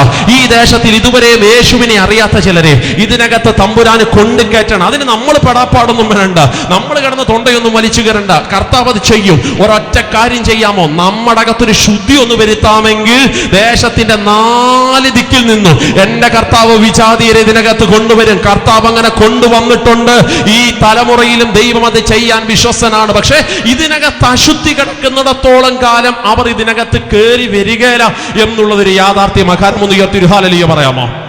സ്തോത്രം. അതുകൊണ്ട് തമ്പുരാൻ തന്റെ അധികാരത്തെ ഇവിടെ വെളിപ്പെടുത്തുക. ഇനി ദൈവദാസനെ, യേശുവിന്റെ അധികാരത്തിന്റെ 2ാമത്തെ നില ആ വാക്യത്തിനകത്തും മറഞ്ഞു കിടക്കുന്ന ഒരു ആത്മീയ മർമ്മം ഒന്ന് വായിച്ചു കേൾപ്പിക്കാമോ? അതേ 21-ാമത്തെ അധ്യായം തന്നെ 12-ാമത്തെ വാക്യം. ഇപ്പോൾ ഞാൻ പറഞ്ഞു നിർത്തിയ സംഭവം ഒന്നുകൂടെ വിശദീകരിക്കാം. 12-ാമത്തെ വാക്യം വീണ്ടും വായിക്കാമോ? യേശു ദൈവാലയത്തിൽ ചെന്നു. യേശു ദൈവാലയത്തിൽ ചെന്നു. ദൈവാലയത്തിൽ വിൽക്കുന്നവരെയും കൊള്ളുന്നവരെയും എല്ലാം പുറത്താക്കി. ഓൾറെഡി ഇപ്പൊ അത് പറഞ്ഞു കഴിഞ്ഞ വാക്യമാണ്. ഒന്നുകൂടെ അത് മനസ്സിനകത്തേക്ക് ഇടുകയാണ്. എല്ലാവരെയും പുറത്താക്കി. അടുത്തത് പൊൻവാണിഭക്കാരുടെ മേശകളെയും, അതാ നമ്മളിപ്പോ തൊട്ട പദം, പൊൻവാണിഭക്കാരുടെ മേശകളെയും പ്രാവുകളെയും വിൽക്കുന്നവരുടെ പീഠങ്ങളെയും എല്ലാം എന്ത് ചെയ്തു? മറിച്ചു കളഞ്ഞു. അടുത്തത് അവരോട് എന്റെ ആലയം പ്രാർത്ഥനാലയം എന്ന് വിളിക്കപ്പെടും. എന്റെ ആലയം പ്രാർത്ഥനാലയം എന്ന് വിളിക്കപ്പെടും. നിങ്ങളോ അതിനെ കള്ളന്മാരുടെ ഗുഹയാക്കി തീർത്തിരുന്നു. അടുത്ത പദം, കുരുടന്മാർ ദരിദ്രന്മാരും ശ്രദ്ധിച്ചു കേട്ടോ, ഭയങ്കര കണക്ഷനുള്ള ഒരു ആത്മീയ മർമ്മത്തിന്റെ വാക്യമാണ്. ഒരു ഭാഗത്ത് തമ്പുരാൻ ഭയങ്കര ന്യായവിധി വെളിപ്പെടുത്തുക, എല്ലാം വലിച്ചു താഴെയിട്ട് ഭയങ്കര ന്യായവിധി അധികാരത്തോടെ വെളിപ്പെടുത്തുമ്പോ 14ാമത്തെ വാക്യത്തിൽ കിടക്കുന്ന കുരുടന്മാരും മുടന്തന്മാരും ദൈവാലയത്തിൽ അവന്റെ അടുക്കൽ വന്നു, അവൻ അവരെ സൗഖ്യമാക്കി. Beautiful word. സ്തോത്രം. കിട്ടുന്നുണ്ടോ? കർത്താവ്, ഒരൊറ്റ കർത്താവ്, കർത്താവിന്റെ അധികാരത്തിന്റെ രണ്ട് ഭാവങ്ങൾ നിൽക്കുന്നത് സെയിം ആലയം. ഒരു കരം കൊണ്ട് തമ്പുരാൻ എല്ലാം വലിച്ചു ദൂരെയിട്ട് തന്റെ അധികാരത്തിന്റെ ഒന്നാമത്തെ തലം വെളിപ്പെടുത്തിക്കൊണ്ടിരിക്കുമ്പോ അപ്പുറത്ത് കുരുടൻ വന്നു, അപ്പുറത്ത് മുടന്തം വന്നു. യേശു ആ കരം തൊട്ട് അവനെ സൗഖ്യമാക്കുക. സ്തോത്രം. ഇന്ന് രാത്രിയിലെ ഈ വചന സശ്രദ്ധം ശ്രദ്ധിക്കുന്ന സകല പ്രിയപ്പെട്ടവരോട് ഞാൻ പറയാം, എൻ്റെ യേശുവിന് അധികാരത്തിന് രണ്ട് തലങ്ങളുണ്ട്. ഒന്ന്, അവൻ കുറ്റം ചെയ്തിട്ട് അവൻ്റെ അടുക്കൽ വന്നാൽ, തെറ്റ് ചെയ്തിട്ട് അവൻ്റെ അടുക്കൽ വന്നാൽ, മാനസാന്തരമില്ലാതെ എത്ര തമ്പുരാൻ വാണിംഗ് തന്നിട്ടും പിന്നെയും മാനസാന്തരപ്പെടാതെ നീ അഭിനയിച്ച് പകൽമാനത കളിച്ച് യേശുവിൻ്റെ അടുക്കൽ വന്ന് കൈകൊട്ടി സ്വോത്രം പറയാൻ നിന്നാൽ ഒരു കരം കൊണ്ട് അവനെല്ലാം കീഴ്മേൽ നിന്റെ മറിച്ചിടും. എന്നാൽ അപ്പം തന്നെ അവന്റെ ഭാഗത്ത് നിസ്സഹായരായി വരുന്ന സാധുക്കളും സാധാരണക്കാരെയും രോഗികളെയും അവൻ സൗഖ്യമാക്കാൻ കൂടെ വിശ്വസന. ഒരു കരം കൊണ്ട് അവൻ ന്യായവിധി നടപ്പാക്കും, മറുകരം കൊണ്ട് എൻ്റെ യേശു സൗഖ്യമാക്കും. ഇന്ന് രാത്രി നമ്മൾ വന്നിരിക്കുന്നത് ഒരു കുഞ്ഞു കളിക്കുന്ന ദൈവത്തിന്റെ മുമ്പിലല്ല, ഒരു അമ്മൂമ്മ കഥയിൽ കേട്ട ദൈവത്തിന്റെ മുമ്പിലല്ല, ഒരു കട്ടുകഥയുടെ ദൈവത്തിന്റെ മുമ്പിലല്ല. ഈ രാത്രി ഞാൻ ആവർത്തിച്ചു പറയാം, മനുഷ്യ ദൈവങ്ങളുടെ മുമ്പിലല്ല നമ്മൾ വന്നിട്ടുള്ളത്. അവൻ സാക്ഷാൽ സർവശക്തനായ ദൈവമാ. അബദ്ധം പറ്റല്ലേ, കുഞ്ഞു കളിക്കാൻ നിക്കല്ലേ, അഭിനയിക്കാൻ നിക്കല്ലേ, പകൽമാന്യത കളിക്കാൻ നിക്കല്ലേ. എന്തെങ്കിലും തെറ്റു വന്നിട്ട് ഇന്ന് രാത്രി വന്നിരുന്ന അഭിനയിക്കാനാ പദ്ധതിയെങ്കിൽ ഒരു കരം കൊണ്ട് അവന്റെ അധികാരത്തെ വെളിപ്പെടുത്തും. അവൻ എല്ലാം വലിച്ചു കീഴ്മേൽ മറിച്ചിട്ട് തമ്പുരാൻ ഇന്ന് രാത്രി എല്ലാം തച്ചുടയ്ക്കും. അപ്പൊ തന്നെ മറുഭാഗത്ത് വേദനയ്ക്കകത്തൊരുത്തൻ വന്നാൽ, നിസ്സഹായതയ്ക്കകത്തൊരുത്തൻ വന്നാൽ, ഹൃദയ തകർച്ചയ്ക്കകത്തൊരുത്തൻ വന്നാൽ, രോഗത്തോടെ ഒരുത്തൻ വന്നാൽ, തലമുറയുടെ ഭാരത്തോടെ ഒരുത്തൻ വന്നാൽ, മറുകരം കൊണ്ട് അവനെ വിടുവിക്കുന്നതിന് നാഥന്റെ അധികാരം ഇന്ന് രാത്രി വെളിപ്പെട്ടു വരുന്നുണ്ടെന്ന് പറഞ്ഞാൽ വിശ്വസിക്കുന്നവർ ഇന്ന് രാത്രി പറ, ഈ യേശുവിന്റെ മുമ്പില് ഇന്ന് രാത്രി ഞങ്ങൾ വന്നിരിക്കുന്നവന്റെ അധികാരത്തിന്റെ ഭാവം കരമുയർത്തി ശക്തിയോടെ പറഞ്ഞ് ഹല്ലേലൂയ. ഇനി യേശുവിന്റെ അധികാരത്തിന്റെ ഇതുമായി കണക്റ്റഡ് ആകുന്ന ഒരു വാക്യം വേദപുസ്തകത്തിനകത്തുണ്ടെന്ന് വായിക്കണേ. അതൊരു മാർമിക രഹസ്യമുള്ള വാക്യമാണ്, എടുക്കാതെ പോകലെ. ലൂക്കോസിന്റെ സുവിശേഷം 4:18 വാക്യം. യേശുവിന്റെ അധികാരത്തിന്റെ രണ്ട് ഭാവങ്ങൾ. ലൂക്കോസ് 4:18. ദരിദ്രന്മാരോട് സുവിശേഷം അറിയിക്കുക. ശ്രദ്ധിച്ചു കേട്ടോ, ദരിദ്രന്മാരോട് സുവിശേഷം അറിയിക്കാൻ കർത്താവിനെ അഭിഷേകം ചെയ്തിരിക്കുക. അവന്റെ ആത്മാവ് എന്റെ മേലുണ്ട്, അവന്റെ ആത്മാവിന്റെ ഉള്ളിലുണ്ട്. ബദ്ധന്മാർക്ക് വിടുതലും, അടിവരയിട്ടു, ബദ്ധന്മാർക്ക് വിടുതലും, കുരുടന്മാർക്ക് കാഴ്ചയും, പ്രസംഗിപ്പാനും, പീഡിതന്മാരെ വിടുവിച്ചയക്കുവാനും, അതെ, കർത്താവിന്റെ പ്രസാദവർഷം പ്രസംഗിക്കുവാനും, കർത്താവിന്റെ പ്രസാദവർഷം പ്രസംഗിപ്പാനും അവൻ എന്നെ അയച്ചിരിക്കുന്നു. യേശുവിന്റെ അധികാരമാണ് ഈ കിടക്കുന്ന വാക്യങ്ങൾ. കുരുടന്മാർക്ക് വിടുതൽ, രോഗികൾക്ക് സൗഖ്യം, ബദ്ധന്മാർക്ക് വിടുതൽ. ഇന്ന് രാത്രി ഈ ദേശത്തിനകത്ത് വേദനയോടിരിക്കുന്ന ഏതെങ്കിലും മാന്യ പ്രിയപ്പെട്ടവരുണ്ടെങ്കിൽ, മരുന്ന് കഴിച്ചൊരു പരുവുമായി പാസ്റ്റേ, ഹോസ്പിറ്റലിൽ കയറിയിറങ്ങി മനസ്സുമടുത്തു പാസ്റ്റേ എന്ന് പറയുന്ന ആരെങ്കിലും ഈ ദേശത്തിനകത്തുണ്ടെങ്കിൽ വാ യേശുവിന്റെ അടുക്കിലേക്ക്. ഒരു രൂപ നീ കൊടുക്കണ്ട, ഒരു നേർച്ച കാഴ്ച ഇന്ന് രാത്രി നീ നടത്തണ്ട, ഒരു തീർത്ഥാടനം ഇന്ന് രാത്രി നീ ചെയ്യണ്ട, എവിടെങ്കിലും പോയി നീ തപസ്സിരിക്കണ്ട. വാ യേശുവിന്റെ അടുക്കിലേക്ക്. അവന്റെ അധികാരത്തിന്റെ ഭാവം ഇന്ന് രാത്രി അവൻ വെളിപ്പെടുത്തു. അവൻ ഭക്തന്മാർക്ക് വിടുതൽ കൊടുക്കുന്ന സ്വർഗത്തിലെ ദൈവമാ. അവൻ കുരുടന്മാർക്ക് കാഴ്ച കൊടുക്കുന്ന സ്വർഗത്തിലെ ദൈവമാ. അവൻ പീഡിതരെ സ്വതന്ത്രരാക്കി വിട്ടയക്കുന്ന ദൈവമാ. അവൻ ദൈവത്തിന്റെ പ്രസാദവർഷം അറിയിക്കുന്ന നാഥനാണ്. ഇന്ന് രാത്രി യേശുവിന്റെ അധികാരം ഈ യോഗം ഇവിടെ വൈൻഡപ്പ് ചെയ്യുന്നതിനേക്കാൾ മുമ്പ് ഈ ദേശത്തിൽ ചില രോഗികളെ ദൈവം തൊടുമെന്ന് പറഞ്ഞാൽ വിശ്വസിക്കുന്ന ദൈവത്തിന്റെ മക്കൾ ഇന്ന് രാത്രി ഉണ്ടെങ്കിൽ അവർ മാത്രം ഇന്ന് രാത്രി ആത്മനിറവിൽ ദൈവത്തിന് സ്തോത്രം ചൊല്ലിയിട്ട് പറ, ദൈവം അങ്ങനെ തൊടാറുണ്ടോ പാസ്റ്റേ? ഈ രാത്രി എന്റെ പ്രസംഗം ഒരു 10 മിനിറ്റ് ഒന്ന് താത്തുവെച്ചിട്ട് ഈ യോഗത്തിനകത്ത് വന്നിരിക്കുന്നവർക്കും അഭിഷക്തന്മാർക്കും ഒരു 5-10 മിനിറ്റ് ഇന്ന് രാത്രി അനുഭവം പങ്കുവെക്കാൻ സമയം കൊടുത്താൽ അവരൊരു പക്ഷേ ഇന്ന് രാത്രി എന്നെക്കാൾ ഈടുറ്റ സാക്ഷ്യം പറയുന്ന അഭിഷക്തന്മാരുണ്ട്. മരുന്ന് തള്ളിപ്പോയ വിഷയം, മെഡിക്കൽ സയൻസ് വിധിശാസ്ത്രം തള്ളിക്കളഞ്ഞ വിഷയം, ഇനി രക്ഷപ്പെടത്തില്ലെന്ന് പറഞ്ഞത്, ഐസിയുവിനകത്ത് പെട്ടുപോയപ്പോഴും അറിയിക്കേണ്ടവരെ അറിയിക്കാൻ പറഞ്ഞപ്പോഴും ഒരു സഭ മുട്ടുകുത്തി സ്തോത്രം പറഞ്ഞതിന്റെ പരിണിത ഫലം എന്നതുപോലെ ഐസിയുവിനകത്തും തമ്പുരാൻ പുറത്തു കൊണ്ടുവന്ന എത്രയോ ചരിത്രങ്ങൾ ഇന്ന് രാത്രി പറയാനുണ്ട്. വിശ്വസിക്കുന്നവന് പറ, എന്റെ യേശുവിന്റെ അധികാരം ഇന്ന് രാത്രി ദേശത്തിനകത്ത് വെളിപ്പെട്ടു വരിക. എന്റെ യേശു ഇന്ന് രാത്രിയിൽ അവന്റെ കരം തൊട്ട് ചില രോഗങ്ങളെ സൗഖ്യമാക്കുക. വിശ്വസിക്കുന്നവർ ഇന്ന് രാത്രി ആത്മാവി പറ. ഈ വചനം കേട്ടുകൊണ്ടിരിക്കുമ്പോൾ ഞാൻ ആവർത്തിക്കുന്നു, വാക്കുകൾക്ക് ശക്തിയില്ല, പക്ഷെ വചനത്തിനൊരു ഭയങ്കര ശക്തിയുണ്ട്. ആ സാന്നിധ്യം ഇന്ന് രാത്രി ദേശത്തിനകത്ത് ചിലരെ ദൈവം സൗഖ്യമാക്കും. എനിക്കുറപ്പാ ഈ യോഗം അടുത്ത ദിവസങ്ങൾ അവർ വൈൻഡപ്പ് ചെയ്യുന്നതിനേക്കാൾ മുമ്പ് ഇതിനകത്ത് വന്ന് ചിലർ സാക്ഷ്യം പറയട്ടെ, അത് ഞങ്ങൾ കേട്ടു വിശ്വസിച്ചു കൊണ്ടിരുന്നപ്പോ എന്റെ ശരീരത്തിനകത്ത് മുഴ മാറി എന്ന് ചില സാക്ഷ്യങ്ങൾ, എന്റെ ശരീരത്തിനകത്തൊരു സൗഖ്യം വന്നെന്ന് പറയുന്ന ചില സാക്ഷ്യങ്ങൾ, ആഹാ നിന്റെ ദൈവം ജീവനുള്ളവനാണ്, എന്റെ ശരീരത്തിൽ ഞാൻ അനുഭവിച്ചു എന്ന് പറയുന്ന ചില ടെസ്റ്റ് മണികൾ, അത് സംഭവിക്കപ്പെടുമെന്ന് വിശ്വസിക്കുന്ന, യേശുവിന്റെ അധികാരം വെളിപ്പെട്ടു വരും എന്ന് വിശ്വസിക്കുന്നവർ മാത്രം കരവും ശബ്ദമുയർത്തി ശക്തിയോടെ പറഞ്ഞ് ഹല്ലേലൂയ, സ്തോത്രം. യേശു അങ്ങനെ ചെയ്യാറുണ്ടോ പാസ്റ്റേ? ജീവിതത്തിന്റെ അനുഭവത്തെ എന്ന് പറയാം. പല പ്രാവശ്യങ്ങൾ പറഞ്ഞ സാക്ഷ്യങ്ങളാണെങ്കിലും റിപ്പീറ്റ്, വീണ്ടും ആവർത്തിച്ചു പറയുകയാണ്. വിശ്വാസ ജീവിതത്തിനകത്തേക്ക് വന്ന് 2.5 മാസം കഴിഞ്ഞപ്പോൾ എന്റെ ചേച്ചിയുടെ ശരീരത്തിനകത്ത് രോഗം കണ്ടത് ഞാൻ അതിന് രോഗം എന്നല്ല വിളിക്കുന്നത്, സ്പിരിറ്റ്. അത് രോഗത്തിന്റെ ബാധയാണ്. ഏത് വസ്ത്രം ധരിച്ചാലും അതിനകത്ത് മുഴുവൻ രക്തത്തിന്റെ അംശമായിരിക്കും. ഇടുന്ന യൂണിഫോം ഉണ്ടല്ലോ, അലക്കി തേച്ച് മിനുക്കിയിട്ട് കൊടുക്കും. പക്ഷെ 3ാമത്തെ പീരീഡ് ആകുമ്പോൾ ടീച്ചർ വിളിച്ചിട്ട് പറയൂ, കൊച്ചിനെ വന്ന് തിരിച്ചു വിളിച്ചു കൊണ്ടുപോകും. ഇട്ടിരിക്കുന്ന യൂണിഫോം മൊത്തം ബ്ലഡിന്റെ അംശമാ. ഒരു ഫംഗ്ഷന് കൊണ്ടുപോകാൻ പറ്റത്തില്ല ദൈവദാസനെ. ഇടുന്ന ഡ്രസ് മൊത്തവും രക്തത്തിന്റെ അംശമായിരിക്കും. ഇനി എന്താ സംഭവിക്കുന്നതെന്ന് അറിയത്തില്ല. ഭാവി ഒറ്റപ്പെട്ടൊരു പ്രാന്തിയെ പോലെ എന്റെ ചേച്ചി റൂമിനകത്ത് കഴിഞ്ഞ കാലഘട്ടങ്ങൾ, ആ സമയത്ത് തൊട്ടടുത്തൊരു ഹോസ്പിറ്റലിൽ കൊണ്ടുപോയത്. 24 മണിക്കൂർ ഒബ്സർവ് ചെയ്തിട്ട് അവർ റിപ്പോർട്ട് അടിച്ച് കൈ തന്നു കേട്ടോ. റിപ്പോർട്ടിൽ കിടക്കുന്ന വാക്യദേശം കേൾക്കണേ, ഈ കുഞ്ഞിന്റെ ശരീരം മുറിഞ്ഞിട്ടല്ല രക്തം ഒഴുകുന്നേ, ഇവിടെ ശരീരത്തിന്റെ രോമകൂപങ്ങളെ ബ്ലഡ് പൊടിഞ്ഞത് വസ്ത്രത്തിൽ കയറി പിടിക്കുക. വിയർപ്പ് വരേണ്ട സ്ഥാനത്ത് രക്തം വന്നാൽ എങ്ങനെ ഇരിക്കോ? ആകയാൽ കൊച്ചിനെ വേഗത്തിൽ മെഡിക്കൽ കോളേജിൽ കൊണ്ടുപോകും, ഇല്ല കുഞ്ഞ് മരിച്ചു പോകാൻ സാധ്യതയുണ്ട്. കയ്യിൽ കിട്ടിയ റിപ്പോർട്ട് മെഡിക്കൽ കോളേജിലേക്കുള്ള റെഫറൻസ് ലെറ്റർ. ഓടി വന്ന് എന്റെ മാതാവ് വേദപുസ്തകം തുറന്നു നോക്കി, ബൈബിൾ എന്തോ പറയുന്നെന്നറിയാൻ. ഇന്ന് രാത്രി വിശ്വസിച്ചാലും ഇല്ലേലും ഞാനൊരു പദം പറയാം, നമ്മുടെ സകല ചോദ്യങ്ങൾക്കുമുള്ള മറുപടി അവൻ വേദപുസ്തകത്തിനകത്ത് മറച്ചു വെച്ചിട്ടുണ്ടെന്ന് പറഞ്ഞാൽ വിശ്വസിക്കുന്നവർക്കായി ഞാൻ ദൈവത്തിന് സ്തോത്രം ചൊല്ലുന്നു. എന്റെ അമ്മ പറഞ്ഞപ്പാ നിനക്കെന്നോട് സംസാരിക്കാൻ പറ്റോ? കണ്ണടച്ച് തുറക്കും നേരം അത്ഭുതമാ പാസ്റ്റേ. പുതിയ നിയമത്തിലൊരു വാക്യം തന്റെ കണ്ണിപ്പെട്ടു. വാക്യം, രക്തസ്രാവമുള്ളവൾ എന്റെ വസ്ത്രത്തിന്റെ തൊങ്ങൽ തൊട്ടപ്പോ അവളെ രക്തസ്രാവം നിന്നുപോയി. എന്റെ മാതാവിന് മനസ്സിലായി എന്റെ യേശുവിന്റെ അധികാരത്തിന്റെ ശക്തിയായത്. അവൻ രോഗങ്ങളെ ഇന്ന് രാത്രി ശാസിക്കാൻ അധികാരമുള്ളവനാ. ഓടിച്ചെത്തിന്റെ ചേച്ചിയെ പിടിച്ച് റൂമിനകത്ത് കൊണ്ടുവന്ന് ഡോറ് ലോക്ക് ചെയ്തു. അന്ന് അർച്ചനും കുട്ടിക്കും കുടുംബത്തിന് ഇരുന്ന് ആരാധിക്കാൻ ഒരു പ്ലാസ്റ്റിക് പാ പോലും ഇല്ല അഭിഷക്തനെ. അന്ന് ഞങ്ങൾക്കുള്ളതൊരു പുൽപ്പായ, അത് വിരിച്ചിട്ടിട്ട് എന്റെ മാതാവ് പ്രാർത്ഥിക്കാൻ തുടങ്ങി. പ്രാർത്ഥന ശൈലി കേൾക്കണോ? ഒരു കരമ വാക്യത്തിന് മുകളിലാ, മറുകരം എന്റെ സഹോദരിയുടെ മണ്ടയ്ക്ക് വെച്ചിട്ട് എന്റെ മാതാവ് പറഞ്ഞപ്പോ, ഈ വാക്യം സത്യമാണെങ്കിൽ ഇതിനകത്തുള്ള രോഗശാന്തിയുടെ അധികാരം എന്റെ കരത്തിനകത്തൂടെ പാസ് ചെയ്ത എന്റെ കൊച്ചിന്റെ ശരീരത്തിനകത്തോട്ട് കയറി പിടിക്കട്ടെന്ന് കുറച്ച് മിനിറ്റുകളുടെ പ്രാർത്ഥനയാ. ഈ സമയത്ത് ഡാനിൽ പാസ്റ്ററെ പുറത്ത് ഡോറിനകത്ത് ഭയങ്കര മുട്ടൽ നടക്കുക. വിശ്വാസം അറിയാത്ത ഞങ്ങളുടെ റിലേറ്റീവ്സ്, എസ്പെഷ്യലി എന്റെ മാതാവിന്റെ ഗ്രാൻഡ് ഫാദർ, ഫാദർ എന്റെ ഗ്രാൻഡ് ഫാദർ ഒക്കെ ഡോറിനകത്ത് മുട്ടിക്കൊണ്ടിരിക്കുക. കൊച്ചിനെ ഇറക്കി വിടടി. പിന്നെ അവളൊരു പ്രാർത്ഥനക്കാരി, ഇപ്പൊ യേശു അങ്ങ് സൗഖ്യമാക്കാൻ പോവല്ലോ, വണ്ടി വിളിച്ചിട്ടിരിക്കാം മെഡിക്കൽ കോളേജിലേക്ക്, കൊച്ചിനെ ഇറക്കി വിട് എന്ന് പറഞ്ഞ വലിയ ഭീഷണിയുടെ സ്വരം ഡോറിനകത്ത് ഇങ്ങനെ മുട്ടിക്കൊണ്ടിരിക്കുമ്പോ വിശ്വാസ ജീവിതത്തിൽ വന്ന് 2.5 മാസം തികഞ്ഞ എന്റെ മാതാവ് ഒരു കരം വാക്യത്തിന്റെ മുകളിലും മറുകര സഹോദരിയുടെ മണ്ടയ്ക്കോ. ഇന്ന് രാത്രി ദേശത്തിന് അറിയേണ്ടത് ഇതിനകത്ത് ഏത് അധികാരം ജയിക്കൂന്ന. ഇന്ന് രാത്രി ഞാൻ ഉറപ്പിച്ചു പറയാം, മരുന്ന് തോറ്റുപോകും കേട്ടോ, മെഡിക്കൽ സയൻസ് തോറ്റുപോകും കേട്ടോ, വൈദ്യശാസ്ത്രം മുട്ടുകുത്തും കേട്ടോ. ഇന്ന് രാത്രി അവന്റെ അധികാരം ഇന്ന് രാത്രി വിശ്വസിക്കുന്നവന് വേണ്ടി സൗഖ്യത്തിന്റെ കരമായി യേശു ചലിപ്പിക്കുമെന്ന് പറഞ്ഞാൽ വിശ്വസിക്കുന്നവർ ശബ്ദമുയർത്തി ആത്മാവിൽ ഇന്ന് രാത്രി സ്തോത്രം ചൊല്ലിയിട്ട് പറ, അത് നടക്കാൻ പോകുന്നതിനായി ഇന്ന് രാത്രി ഞങ്ങൾ ദൈവത്തിന് സ്തോത്രം ചൊല്ലുകയാ. ആകയാൽ എന്റെ മാതാവ് കുറച്ചു നേരത്തെ പ്രാർത്ഥന കഴിഞ്ഞ് കണ്ണു തുറന്നു നോക്കുമ്പോ അത്ഭുതമാ പ്രിയപ്പെട്ടവരെ, ഒറ്റ ഡ്രോപ്പ് രക്തം പിന്നെ നാളിതുവരെ തന്റെ ശരീരത്തിനകത്ത് കാണാൻ എന്റെ ദൈവം സമ്മതിച്ചിട്ടില്ല. ഈ കല്യാണമുക്ക് ദേശത്തിനകത്ത് നടക്കുന്ന സുവിശേഷ യോഗത്തിന്റെ 29ാമത് മീറ്റിംഗിന്റെ 3ാമത്തെ രാത്രി അഭിമാനത്തോടെ ഞാൻ പറയുന്നു, പിന്നെ ഒരു ഡ്രോപ്പ് രക്തം പോലും തന്റെ ശരീരത്തിനകത്ത് കാണാൻ എന്റെ ദൈവം സമ്മതിച്ചിട്ടില്ലെങ്കിൽ അവനൊരു അധികാരമുണ്ട്. അവൻ രോഗങ്ങളെ സൗഖ്യമാക്കുന്ന നാഥനാണ്. അവൻ ബദ്ധന്മാരെ അഴിച്ചുവിടുന്ന നാഥനാണ്. അവൻ ദരിദ്രരോട് സുവിശേഷം അറിയിക്കുന്നവനാണ്.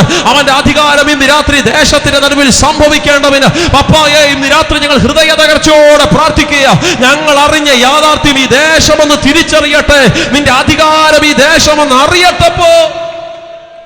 ആ പദം ഇനി ശ്രദ്ധിക്കണം. അവിടാണ് മാർമിക രഹസ്യം പറഞ്ഞിരിക്കുന്നത്. ദരിദ്രരോട് സുവിശേഷം അറിയിപ്പാനും, അടുത്ത പദം അവന്റെ പ്രസാദ വർഷം അറിയിപ്പാനും അവൻ എന്നെ അയച്ചിരിക്കുന്നു. ഇനി എന്നെ നോക്കണേ, ഇത് യെശയ്യാവിന്റെ പുസ്തകത്തിന്റെ ഒരു വാക്യാച്ച. കർത്താവ് പള്ളിക്കകത്ത് ചെന്നു, പ്രസംഗപീഠത്തിന്റെ ഫ്രണ്ടിൽ നിന്നു, ചുരുളെടുത്ത് വെച്ച് തുറന്നപ്പോൾ കണ്ടത് യെശയ്യാവിന്റെ പുസ്തകത്തിന്റെ വാക്യ. തമ്പുരാൻ അത് വായിച്ചു. ദരിദ്രരോട് സുവിശേഷം അറിയിപ്പാൻ, രോഗങ്ങളെ സൗഖ്യമാക്കാൻ കർത്താവ് എന്നെ അഭിഷേകം ചെയ്തിരിക്കുന്നു. അവന്റെ പ്രസാദ വർഷം അറിയിപ്പാൻ അവൻ എന്നെ അഭിഷേകം ചെയ്തിരിക്കുന്നു. വന്ന വാക്യം വന്നപ്പോൾ തമ്പുരാൻ പുസ്തകം അടച്ചു.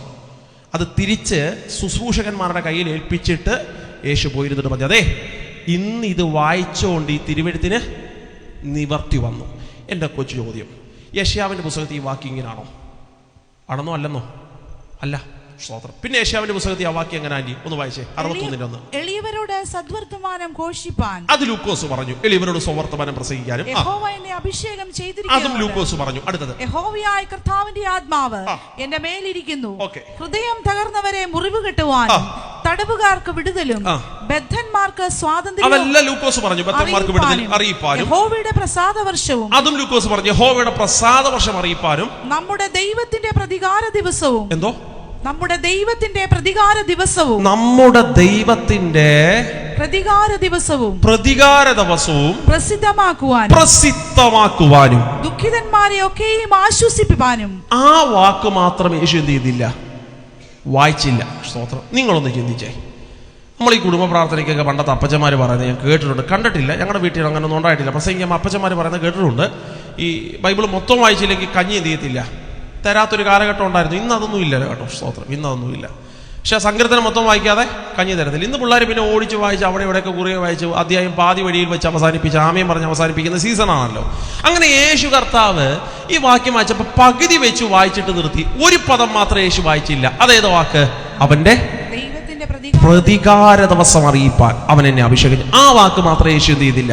അത് യേശു കട്ട് ചെയ്ത് കളഞ്ഞു. എന്നിട്ട് യേശു പുസ്തകം അടച്ചവിടെ പോയിരുന്നു. തമ്പുരാനോട് ചോദിക്കുക, കർത്താവേ ഒരു വാക്യം വായിക്കുമ്പോൾ മൊത്തം വായിക്കണ്ടേ അപ്പാ? കർത്താവ് പറഞ്ഞ ഇട വായിച്ചൊരു പ്രശ്നമുണ്ട്. ഇത് വായിച്ചു കഴിഞ്ഞിട്ട് ഞാൻ പറയും ഇന്ന് ഈ തിരുവെഴുത്തിന് പ്രതികാര ദിവസം കൂടെ ഞാൻ വായിച്ചാൽ പ്രതികാരവും ഞാൻ ഇന്നു മുതൽ എന്ത് ചെയ്യണം. പക്ഷെ എൻ്റെ ആ അധികാരം ഇപ്പം ഞാൻ ഇറക്കത്തില്ല. ഇപ്പം ഞാൻ എൻ്റെ പ്രസാദ വർഷത്തിന്റെ 1ാമത്തെ അധികാരമേ നാട് മൊത്തം പാട്ടാക്കുള്ളൂ. സ്തോത്രം. എൻ്റെ അടുക്കൽ 3.5 വർഷം വരുന്നവരെല്ലാം ഞാൻ സൗഖ്യമാക്കും.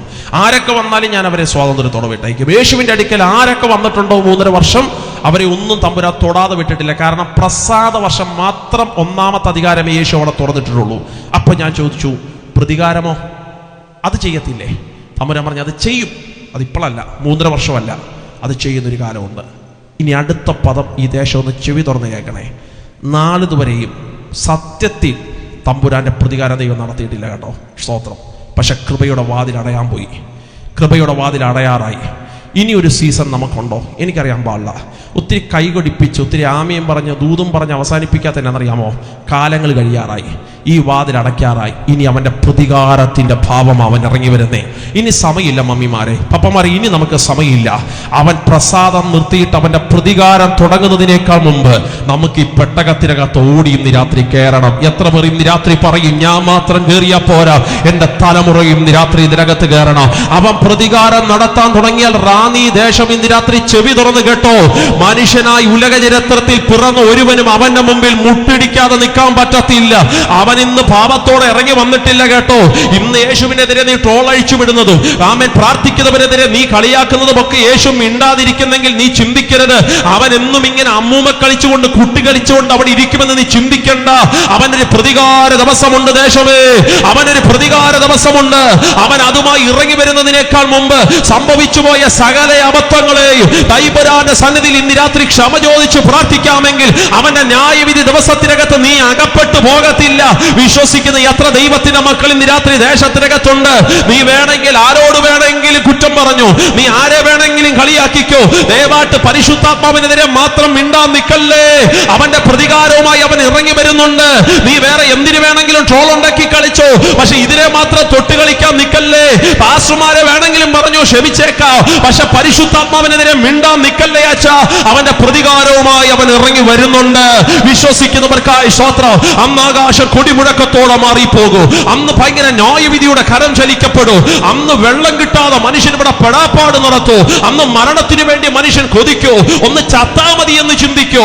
എന്നാൽ ഇന്ന് രാത്രി ഇതിനകത്തിരിക്കുന്ന അഭിഷേകം പ്രാപിച്ച ദൈവത്തിന്റെ കുഞ്ഞു പറയണോ, അതിനേക്കാൾ മുമ്പ് പ്രാർത്ഥിച്ച ദൈവസഭ, ഉപവസിച്ച ദൈവസഭ, കൃപയുള്ള ദൈവസഭ, കളിയാക്കലേറ്റ ദൈവസഭ, കല്ലേറേറ്റ ദൈവസഭ, ഈർച്ചവാളാൽ അറക്കപ്പെട്ട ദൈവസഭ, ആമേൻ സ്തോത്രം, സിംഹങ്ങൾക്കിരയായ ദൈവസഭ, അധികം താമസിവില്ല നിൽക്കാതെ പറന്നുയരും. വിശ്വസിക്കുന്ന ദൈവത്തിന്റെ മക്കൾ ഇന്ന് രാത്രി ഉണ്ടെങ്കിൽ ഹൃദയം തുറന്ന് അഭിഷേകത്തോടെ കരം ഉയർത്തിയോ കരം അടിച്ചോ ഇന്ന് രാത്രി ദൈവത്തിന് സ്തോത്രം ചൊല്ല്.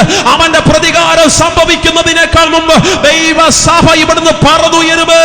വിശ്വസിക്കുന്നവർക്കായി സ്തോത്രം. കണ്ടോ, യേശുവിന്റെ അധികാരമാണ്. അവന്റെ അധികാരത്തിന്റെ രണ്ട് ഭാവങ്ങളാണ്. ഒന്നാം ഭാഗം ഞാൻ വിശദീകരിച്ചു, അവൻ ആരാധനായ കർത്താവാണ്. രണ്ടാം ഭാഗം ഞാൻ വിശദീകരിക്കുന്നു, അവൻ അധികാരമുള്ള യേശുവാണ്. മൂന്നാമത്തെ ഭാഗമായിരുന്നല്ലോ നമ്മുടെ പ്രസംഗ വിഷയം. അവിടെയാണ് ഒരു നല്ല അധ്യാപകനായ യേശുവിനെ നിങ്ങൾ കണ്ടെത്തിയത്. ഇനി പറഞ്ഞ പദങ്ങളെല്ലാം വേഗത്തിൽ ഓടിച്ചു പറഞ്ഞ് സാക്ഷ്യം ഒന്ന് തൊട്ടുവിടണം എന്ന് പറഞ്ഞ കാരണത്താൽ ഒന്ന് വേഗത്തിൽ പറഞ്ഞ അവസാനത്തെ പ്രാർത്ഥനയിൽ എസ്പെഷ്യലി രോഗികൾക്ക് വേണ്ടി പ്രാർത്ഥിച്ച് ഈ സെക്ഷൻ നമ്മൾ ദൈവകരങ്ങളിലേക്ക് ഏൽപ്പിക്കുന്നത് വലിയ നിയോഗമാണ്. ആകയാൽ മൂന്നാമത്തെ ഭാഗം യേശു ഒരു അധ്യാപകനായ യേശു ഇവിടെ ഒരു ടീച്ചിങ് പറഞ്ഞ് പഠിപ്പിക്കുക. അതാണ് 22-ാമത്തെ വാക്യത്തിൽ വന്നു നിന്ന ടീച്ചിങ്. നിങ്ങൾ വിശ്വസിച്ചുകൊണ്ട് പ്രാർത്ഥനയിൽ എന്ത് യാചിച്ചാലും. എനിക്ക് വാക്യത്തോട് ഭയങ്കര ഇഷ്ടമാണ്. അവിടെ ബ്രാക്കറ്റിൽ തലമുറയെന്ന് മാത്രം എഴുതി വെച്ചില്ല. അവിടെ ബ്രാക്കറ്റിനകത്ത് വീടിന്റെ വിഷയം, സ്വസ്ഥത മാത്രം, ആത്മീയ വിഷയം മാത്രം, ഭൗതികം മാത്രം യേശു എഴുതി വെച്ചില്ല. അവിടെ പറയാം, നിങ്ങൾ വിശ്വസിച്ചുകൊണ്ട് എന്ത് യാചിച്ചാലും നിങ്ങൾക്ക് ലഭിക്കും എന്ന് ഉത്തരം പറഞ്ഞു. നിങ്ങൾക്ക് ഉത്തരം കിട്ടാൻ നിങ്ങൾ തീർത്ഥാടനത്തിൽ പോകാൻ യേശു പറഞ്ഞു പഠിപ്പിച്ചില്ല. ഉത്തരം കിട്ടാൻ 10 മെഴുകുതിരി കത്തിക്കാൻ യേശു പറഞ്ഞു പഠിപ്പിച്ചില്ല. നിങ്ങൾക്ക് ഉത്തരം കിട്ടാൻ വേണ്ടി 10 പടക്കം പൊട്ടിക്കാൻ യേശു പറഞ്ഞു പഠിപ്പിച്ചില്ല. ഒന്നിനെ വിമർശിക്കുകയല്ല കേട്ടോ, ആ വാക്യത്തെ വിശദീകരിക്കുന്നതേ ഉള്ളൂ. നിനക്ക് ഉത്തരം കിട്ടാൻ നീ ഒന്നും ചെയ്യണ്ട, നേർച്ച കാഴ്ച നടത്തണ്ട. നിനക്ക് ഉത്തരം കിട്ടാൻ നീ എന്തെങ്കിലും പോയി ഒരു പരിപാടിയും ചെയ്യണ്ട. ഈ വാക്യത്തെ തനതായ ഭാഷയിൽ എഴുതി വെച്ചിരിക്കുക. നിനക്ക് ഉത്തരം കിട്ടാൻ നീ വിശ്വസിച്ചുകൊണ്ടൊന്ന് പ്രാർത്ഥിച്ചാൽ മാത്രം മതിയെന്ന് ഇന്ന് രാത്രിയിലെ അധ്യാപകനായ യേശു മനുഷ്യനെ പറഞ്ഞ് പഠിപ്പിക്കുന്നത് കണ്ടോ.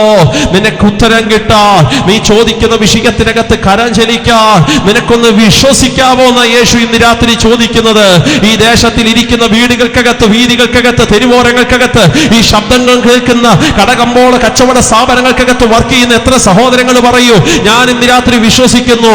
അവിടെ കാണ്ട് വന്നൊരു കൊച്ചു ചെറുക്കൻ ഇങ്ങനെ പ്രസംഗിച്ച് കൺക്ലൂഷൻ പാറ്റി പറഞ്ഞു, ഞാനൊന്ന് വിശ്വസിച്ചാൽ എന്റെ ദൈവം എനിക്ക് മറുപടി തരുമെന്ന്. ജീവനുള്ള ദൈവം ഇന്ന് രാത്രി നിനക്ക് മറുപടി ചലിപ്പിക്കാൻ നീ ഒന്ന് വിശ്വസിച്ചാൽ മാത്രം മതി.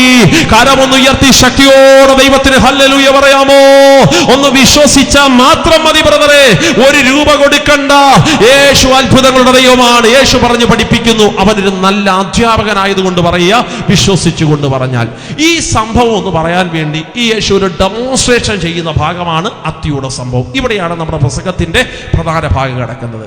ഈ സംഭവം യേശു അവരെന്ന് പറഞ്ഞു പഠിപ്പിക്കുക. അധ്യാപകനായിട്ട് വിശ്വസിച്ചുകൊണ്ട് പറ, സംഭവിക്കും എന്ന് പറയാൻ യേശു ഒരു ഡെമോൺസ്ട്രേഷൻ ചെയ്ത് കാണിക്കുക. ആ ഡെമോൺസ്ട്രേഷൻ ആണ്, അവൻ അത്തിയുടെ അടുക്കൽ ചെന്നു, അത്തിയെ നോക്കി ശപിച്ചു. അത്തി അങ്ങ് ഉണങ്ങിപ്പോയി. അപ്പോൾ ശിഷ്യന്മാര് ഭയങ്കര വണ്ടടിച്ച് നിൽക്കുക. അത്തി എങ്ങനെ ഉണങ്ങിയേ? അത്തി ഉണങ്ങിയതല്ല വിഷയം. അത്തി ഉണങ്ങും. അത്തി ഉണങ്ങും. അത്തി ഉണങ്ങും. അത്തി ഉണങ്ങണമെങ്കിൽ 3-4 കാരണങ്ങളുണ്ട്. ഒന്ന്, വെള്ളം കൂടിയാലും പ്രശ്നമാ, വെള്ളം കുറഞ്ഞാലും പ്രശ്നമാ, അത്തി ഉണങ്ങും. ചൂട് കൂടിയാലും പ്രശ്നമാ, ചൂട് കുറഞ്ഞാലും പ്രശ്നമാ, അത്തി ഉണങ്ങും. അത്തി രോഗം എന്ന് പറഞ്ഞൊരു രോഗമുണ്ട്, അത് വന്നാൽ അത്തി ഉണങ്ങും. അപ്പൊ അത്തി ഉണങ്ങുന്ന സാധാരണ സംഭവമാണ്. പക്ഷെ ഇപ്പൊ ഇവര് വണ്ടടിക്കാൻ കാരണം, ഇത്ര ക്ഷണത്തിൽ അത്തി ഇത്ര പെട്ടെന്ന് എങ്ങനെ ഇത് നടന്നേ? ദേശം വണ്ടടിക്കാൻ പോവാ. ജീവനുള്ള ദൈവത്തിന്റെ അടുക്കൽ നീ വന്നാൽ ഇതുവരെ നടക്കാത്തത് വേഗത്തിൽ നടക്കുമ്പോ നിന്റെ അകത്ത് വിശ്വാസം വർദ്ധിക്കാൻ തുടങ്ങും. അത് ഈ ദേശത്തോട് മാത്രമല്ല, ഈ പന്തലിനകത്തിരിക്കുന്ന സകലരോട് ഞാൻ പറയാം, യേശുവിന്റെ അടുക്കൽ വന്നാൽ യേശു അത് പെൻഡിങ് വെക്കാതെ ക്ഷണത്തിൽ ഒരു കാര്യം ചലിപ്പിക്കുമ്പോ, എന്റെ സഹോദര, കഴിഞ്ഞ 2025 നടക്കാത്ത കാര്യം ഈ വർഷത്തിന്റെ പ്രാരംഭ മാസം നടക്കുന്ന ഈ സുവിശേഷ യോഗത്തിൽ നീ ഹൃദയ തകർച്ചയോടെന്ന് പറഞ്ഞാൽ, ഈ യോഗം തീരുന്നതിനേക്കാൾ മുമ്പ് പെട്ടെന്ന് നടക്കുമ്പോ നിന്റെ അകത്തൊരു ഉറപ്പ് കെട്ടും, അവൻ ജീവനുള്ള ദൈവമാണ്. വിശ്വസിക്കുന്നവർക്കായി ദൈവത്തിന് ഞാൻ സ്തോത്രം ചൊല്ലുന്നു. ക്ഷണത്തിൽ ഇതെങ്ങനെ നടന്നേ? ഇതെങ്ങനെ ഇത്ര പെട്ടെന്ന് നടന്നേ? അവരതാ വണ്ടടിച്ചിരിക്കുന്നത്. അപ്പൊ യേശു പറയാണേ, ഈ അത്തിയോട് ചെയ്തത് നിങ്ങളും എന്ത് ചെയ്യും? നിങ്ങൾക്കും ഇത് ചെയ്യാൻ പറ്റും. പെട്ടെന്ന് ഇവരിങ്ങനെ ഭയങ്കര ആശങ്കയോടെ ഇരിക്കുമ്പോൾ അവർ അടുത്ത് പറഞ്ഞ് പരിചയപ്പെടുത്തുക. അത് മാത്രമല്ല, ഈ മലയോട് നീങ്ങി കടലിൽ ചാടാൻ പറഞ്ഞാൽ അതും എന്ത് ചെയ്യും? നടക്കും. 2 ഡെമോൺസ്ട്രേഷനിലൂടെ യേശു വെളിപ്പെടുത്തുക. രണ്ടാമത്തെ ഭാഗമായ മല എന്നുള്ള വിഷയം നമുക്ക് എടുക്കാനുള്ള സമയം ലഭ്യമാകുകയില്ല. അതുകൊണ്ട് അത്തി എന്തിനു ഉണങ്ങി?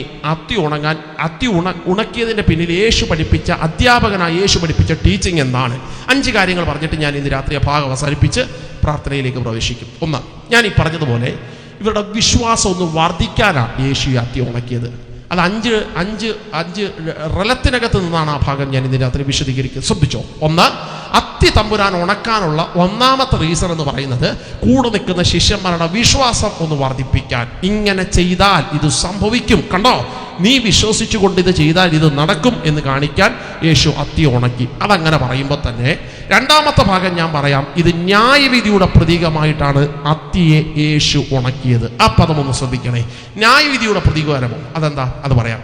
ഈ അത്തി എന്ന് പറയുന്നത് യഹൂദന്മാരെ കാണിക്കുന്നതാണ്. സ്വാഭാവികമായും യഹൂദന്മാർ കൊള്ളരായ്മയ്ക്കകത്ത് വിട്ടുപോയപ്പോൾ സ്വന്തം ജനമെന്ന് അവകാശപ്പെട്ടിട്ട് ദൈവത്തെ അവർ തെന്നിപ്പോയപ്പോൾ അവരെ ന്യായം വിധിക്കും എന്ന് വെളിപ്പെടുത്താൻ ഒരു സിമ്പൽ, ഒരു ഡെമോൺസ്ട്രേഷൻ ആയിട്ട് യേശു അവരുടെ പ്രതീകമായ അത്തി യേശു ഉണക്കിക്കളയുക. അത്തി ഉണങ്ങിയെങ്കിൽ അതിന്റെ പ്രതീകമായ യഹൂദനെ നീയും ഉണങ്ങും എന്നാണ് യേശു പറയുന്നത്. അപ്പോൾ ഇതൊരു ന്യായവിധിയാണ്. ന്യായവിധി ഉണ്ടോ മാസ്റ്റേ? ന്യായവിധി ഉണ്ട്.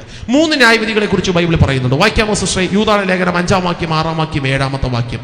3 ന്യായവിധികൾ. യൂദായുടെ ലേഖനം 5-ാം വാക്യം, 6-ാം വാക്യം, 7-ാം വാക്യം. നിങ്ങളോ സകലവും ഒരിക്കൽ അറിഞ്ഞുവെങ്കിലും നിങ്ങളെ ഓർപ്പിപ്പാൻ ഞാൻ ഇച്ഛിക്കുന്നത് എന്തെന്നാൽ കർത്താവ് ജനത്തെ മിസ്രയീമിൽ നിന്ന് രക്ഷിച്ചിട്ടും, അടിവരയിട്ടോണം, കർത്താവ് ജനത്തെ മിസ്രയീമിൽ നിന്ന് രക്ഷിച്ചിട്ടും വിശ്വസിക്കാത്തവരെ പിന്നത്തേതിൽ നശിപ്പിച്ചു. ഒന്നാമത്, യേശുവിനെ അറിഞ്ഞിട്ടും വിശ്വസിക്കാത്തവരെ തമ്പുരാൻ ന്യായം വിധിച്ചു. യേശുവിനെ അറിഞ്ഞതാരാ? സകലവും അറിഞ്ഞവർക്കൊരു ന്യായവിധി. യേശുവിനെ അറിഞ്ഞതാരാ? യേശുവിനെ അറിഞ്ഞത് പെന്തക്കോസ്തരായ നമ്മളാ. അപ്പം നമുക്ക് എന്തുകൊണ്ട്? ന്യായവിധി ഉണ്ട്. അടുത്തിരിക്കുന്ന ആളെ കരമൊക്കെ ഒന്ന് പിടിച്ച് ചിരിച്ചുകൊണ്ട് പറഞ്ഞാട്ടെ, നമുക്കൊരു അടിയുണ്ടെന്ന് പറ. അല്ല, വടി വെട്ടാൻ ദൈവം പോയിട്ടേ ഉള്ളൂ കേട്ടോ. അടി തുടങ്ങിയാൽ നമ്മളെ നിന്ന് തുടങ്ങും. ഒരു സ്വന്തം പറഞ്ഞേ. ഇനി നിങ്ങൾക്ക് സന്തോഷമുള്ളൊരു കാര്യം പറയാം. ഈ വടി വെട്ടാൻ ദൈവം പോയിട്ടേ ഉള്ളെങ്കിൽ ആദ്യത്തെ അടി ആർക്കാണെന്നറിയാമോ?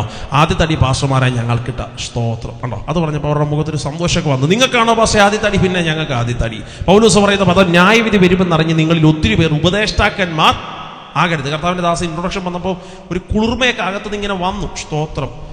ശക്തമായി പ്രയോജനപ്പെടുന്ന ലോകരാജ്യങ്ങളിലൊക്കെ പോകുന്ന ബഹുമാനി അഭിഷക്തൻ, പാസ്റ്റർ, റവറൻ, ഡോക്ടർ, സോ ഇപ്പോൾ എഴുന്നേറ്റ് വരുമ്പോൾ കരങ്ങൾ അടിച്ച് കർത്താവിന് കേൾക്കാനൊക്കെ ഒരു രസവാച്ച. പക്ഷെ അടി തുടങ്ങുകയാണെങ്കിൽ പ്രസംഗിച്ച് ഞങ്ങൾക്ക് കിട്ടിയ ആദ്യത്തെ കൂട്ടുള്ളൂ. സ്തോത്രം. ഈ യോഗം കഴിഞ്ഞ് തിരിച്ച് കൊട്ടാരക്കരയ്ക്ക് പോകുമ്പോൾ വണ്ടിക്കകത്ത് ഇറക്കി വരുന്ന ദൈവസാന്നിധ്യം എന്നോട് പറയണമെന്ന് ചിന്തിക്കട്ടെ. എടാ, പ്രസംഗിച്ച നീ ഗുണപ്പെട്ടില്ല, പിന്നെ കേട്ട അവരെങ്ങനെടാ മാനസാന്തരപ്പെടുന്നത് എന്ന് പറഞ്ഞാൽ ആദ്യത്തെ അടി തമ്പുരാൻ എനിക്കേ തരത്തുള്ളൂ. പിന്നെ കേട്ട നിങ്ങളെപ്പോലും ദൈവം അടിക്കുള്ളൂ. അപ്പോൾ ഒന്ന്, സകലവും അറിഞ്ഞവർക്ക് ന്യായവിധി. 6-ാമത്തെ വാക്യം വായിക്കാം. 6-ാമത്തെ വാക്യം. തങ്ങളുടെ വാഴ്ച കാത്തുകൊള്ളാതെ സ്വന്തം വാസസ്ഥലം വിട്ടുപോയ ദൂതന്മാരെ മഹാദിവസത്തിന്റെ വിധിക്കായി എന്നേക്കുമുള്ള ചങ്ങലയിട്ട്. അപ്പൊ 2-ാമത്തെ ന്യായവിധി, ദൂതന്മാർക്ക് ന്യായവിധി ഉണ്ട്. അയ്യോ, ആരാച്ചാ ദൂതന്മാരെ? 2 കൊണ്ട് മുഖം മൂടി, 2 കൊണ്ട് പാദം മൂടി, 2 കൊണ്ട് പറന്ന് സൈന്യങ്ങളുടെ ദൈവമായ യഹോവ പരിശുദ്ധൻ പരിശുദ്ധൻ പരിശുദ്ധൻ എന്ന് ആർത്ത് വിളിക്കുന്ന 24 മണിക്കൂറും 7 ദിവസവും നിർത്താതെ ആരാധിക്കുന്ന ദൈവത്തിന്റെ ദൂതന്മാർ. അങ്ങാണ്ടിച്ചിരി നീളം ഉണ്ടായി, അങ്ങോട്ട് കയറിയാലോ അവിടം വരെ ഒന്ന് ഉയർന്നാലോ അപ്പോഴേ തമ്പുരാൻ അവസാനത്തെ വിധിക്ക് വേണ്ടി അവരെ സൂക്ഷിച്ചു വെച്ചു. അങ്ങനാണെങ്കിൽ അസൂയയുടെ, പകയുടെ, പിണക്കത്തിന്റെ, ജാരശങ്കയുടെ ഹോൾസെയിലായ നമ്മുടെ ഗതികേടൊന്ന് ഓർത്തു നോക്കിക്കേ. അടി ഉറപ്പാ. ഒരു സ്വതന്ത്രം പറഞ്ഞേ. ആ കാര്യത്തിൽ കൺഫേം ആയി. അപ്പോൾ 1, സകലവും അറിഞ്ഞവർക്ക് ന്യായവിധി, 2, ദൂതന്മാർക്ക് ന്യായവിധി. 3-ാമത്തെ ന്യായവിധി ആർക്കാ? തൊട്ട് താഴത്തെ വാക്യം 7.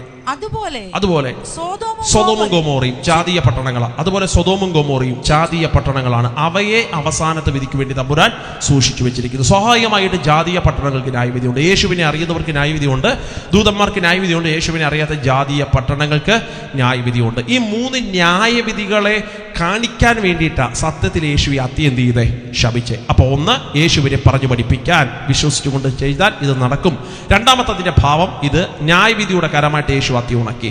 3-ാമത്തെ റീസൺ എന്താ? 3-ാമത്തെ റീസൺ ഈ അത്തി പാപത്തെ കാണിക്കുന്നതാ. ഇതൊന്ന് ശ്രദ്ധിച്ച് കേൾക്കണമേ. സിസ്റ്ററെ, ആ വാക്യം കൊടുത്ത് വായിക്കുമ്പോൾ കുറെ കൂടെ മനസ്സിലാവും. ഇരമ്യാ പ്രവാചകന്റെ പുസ്തകം 8:13-14 വാക്യങ്ങൾ. ഇരമ്യാ പ്രവാചകന്റെ പുസ്തകം 8:13-14 വാക്യങ്ങൾ. ഞാൻ അവരെ സംഹരിച്ചു കളയുമെന്ന് യഹോവയുടെ അരുളപ്പാട്. മുന്തിരിവള്ളിയിൽ മുന്തിരിപ്പഴം ഉണ്ടാകുകയില്ല, അത്തിവൃക്ഷത്തിൽ അത്തിപ്പഴവും ഉണ്ടാകുകയില്ല. ഞാൻ അതിനെ നശിപ്പിക്കും. ദൈവം പറയും, അത്തിയിൽ അത്തിപ്പഴം ഉണ്ടാക്കാൻ ഞാൻ സമ്മതിക്കുകയില്ല കേട്ടോ. ഞാൻ അതിനെ തള്ളിക്കളയും, ഞാൻ അതിനെ നശിപ്പിക്കും, ഞാൻ അതിനെ വേറോട് ഉണക്കിക്കളയും. അടുത്ത വാക്യം. ഇലയും വാടിപ്പോകും, അവരെ ആക്രമിക്കുന്നവരെ ഞാൻ നിയമിച്ചിരിക്കുന്നു. നാം അനങ്ങാതിരിക്കുന്നത് എന്ത്? കൂടി വരുവീൻ, നാം ഉറപ്പുള്ള പട്ടണങ്ങളിൽ ചെന്ന് അവിടെ നശിച്ചു പോകുക. നാം യഹോവയോട് പാപം ചെയ്തിരിക്കുന്നു. ഇത് പാപത്തിന്റെ പ്രതീകമായിട്ടാണ് തമ്പുരാൻ ഈ അത്തി നീനെ നശിപ്പിക്കുന്നത്. ഞാൻ അതിനിങ്ങനെ വിശദീകരിക്കാം. ഇനി പറയുന്ന പദം എൻ്റെ മുഖത്തേക്കൊന്ന് ശ്രദ്ധിച്ചു നോക്കണം. ഒരൊറ്റ മിനിറ്റ് ആ ഭാഗം ഒന്ന് ശ്രദ്ധിക്കണേ. ഈ ആദാം ദമ്പതിമാരുടെ ചരിത്രം എന്ന് പറഞ്ഞിട്ട് ഒരു യഹൂദ പുസ്തകമുണ്ട്. നിങ്ങൾ ആരെങ്കിലും മേടിച്ചിട്ടുണ്ടോ? അത് ഇപ്പോൾ ടെസ്റ്റ് അത് കിട്ടും, അവൈലബിൾ ആണോ എന്ന് എനിക്കറിയാൻ പാടില്ല. ആദാം ദമ്പതിമാർ ആരെങ്കിലും ദൈവദാസന്മാർ ആരെങ്കിലും പഠിച്ചിട്ടുണ്ടോ? ജനത്തിനിടയിൽ ആരെങ്കിലും പഠിച്ചിട്ടുണ്ടോ? ആദാം ദമ്പതിമാരുടെ ചരിത്രം എന്ന് പറഞ്ഞിട്ടൊരു ടെക്സ്റ്റ് ഉണ്ട്. ക്രിസ്ത്യൻ ബുക്ക് തന്നെയാണ്. മേടിക്കരുത് കേട്ടോ. ആ പൈസയും കൂടെ പൊറോട്ട കഴിക്കണം കേട്ടോ. സ്തോത്രം, മേടിക്കരുത്. ആ പുസ്തകത്തിനകത്ത് യഹൂദന്മാർ പറയുന്നൊരു ഭാഗമുണ്ട്. അത് ശരിയോ തെറ്റോ എന്നുള്ളത് എൻ്റെ ചിന്തയല്ല. പക്ഷേ ആ ഭാഗം ഒന്ന് തെളിയിക്കാൻ വേണ്ടി ഞാൻ ഒരു പഠിപ്പീര എന്ന് പറയുന്നത് മാത്രമേ ഉള്ളൂ. ആദാം കഴിച്ച ആ ഫലത്തിന് സത്യത്തിൽ നമ്മൾ ആപ്പിൾ എന്നൊക്കെയാണ് പറയുന്നതെങ്കിലും യഹൂദന്മാർ പറയുന്നത് ആപ്പിൾ ആണെന്നല്ല, അത് ജീവവൃക്ഷത്തിന്റെ ഫലം അങ്ങനൊന്നും അല്ല അവർ പറയുന്നത്. അവർ പറയുന്നത് അത്തിപ്പഴമാണെന്ന്. അങ്ങനെ അവർ പറയാനൊരു കാരണമുണ്ട്. അത്തിപ്പഴത്തിൽ നിന്ന് അത്തിപ്പഴം എടുത്ത് കഴിച്ചു. സ്വാഭാവികമായിട്ട് കണ്ണു തുറന്നപ്പോൾ അവർ നഗ്നനാണെന്ന് മനസ്സിലായി. അപ്പൊ തന്നെ അത്തിയില എടുത്ത് അവർ തുന്നി വസ്ത്രം എന്ത് ചെയ്തു? ആക്കി. സ്വാഭാവികമായും നടന്ന സ്ഥലത്ത് വെച്ച് പാപം മനസ്സിലായപ്പോൾ പിന്നെ അങ്ങ് ഓടി ഒളിക്കാതെ അവിടെ തന്നെ ഇല പറിച്ചു. അതുകൊണ്ട് പറിച്ച ഇലയുടെ ഫലം തന്നെയാണ് അവർ കഴിച്ചത്. അതുകൊണ്ട് അത് പാപത്തിന്റെ പ്രതീകമാണെന്നാണ് അവർ സമ്മതിക്കുന്നത്, അല്ലെങ്കിൽ അവർ പഠിപ്പിക്കുന്നത്. ആ പഠിപ്പിന് ശരിയാണെങ്കിൽ ഇന്ന് രാത്രി ഞാൻ പറയുന്നു, യേശു അത്തിയെ ശപിച്ചതിന്റെ മൂന്നാമത്തെ കാരണം ഇത് പാപത്തിന്റെ പ്രതീകമായതുകൊണ്ടാണ്. തമ്പുരാൻ ഇന്ന് രാത്രി ദേശത്തോടൊരു കാര്യം പറഞ്ഞു പഠിപ്പിക്കുക. ആദാമ്യ വംശപാരമ്പര്യം മുതൽ ചെയ്ത പാപത്തിന്റെ ശക്തി ഇനി വാഴത്തില്ല കേട്ടോ. കാരണം അവൻ അതിനെ ശപിച്ചു ദൂരെ കളഞ്ഞിട്ടുണ്ട്. ഈ രാത്രി ദേശത്തിനകത്ത് ആരോ ഭയപ്പെട്ടിരിക്കുന്നു. പാരമ്പര്യ ശാപം ഞങ്ങളെ എഫക്ട് ചെയ്യുമോ പാസ്റ്റേ?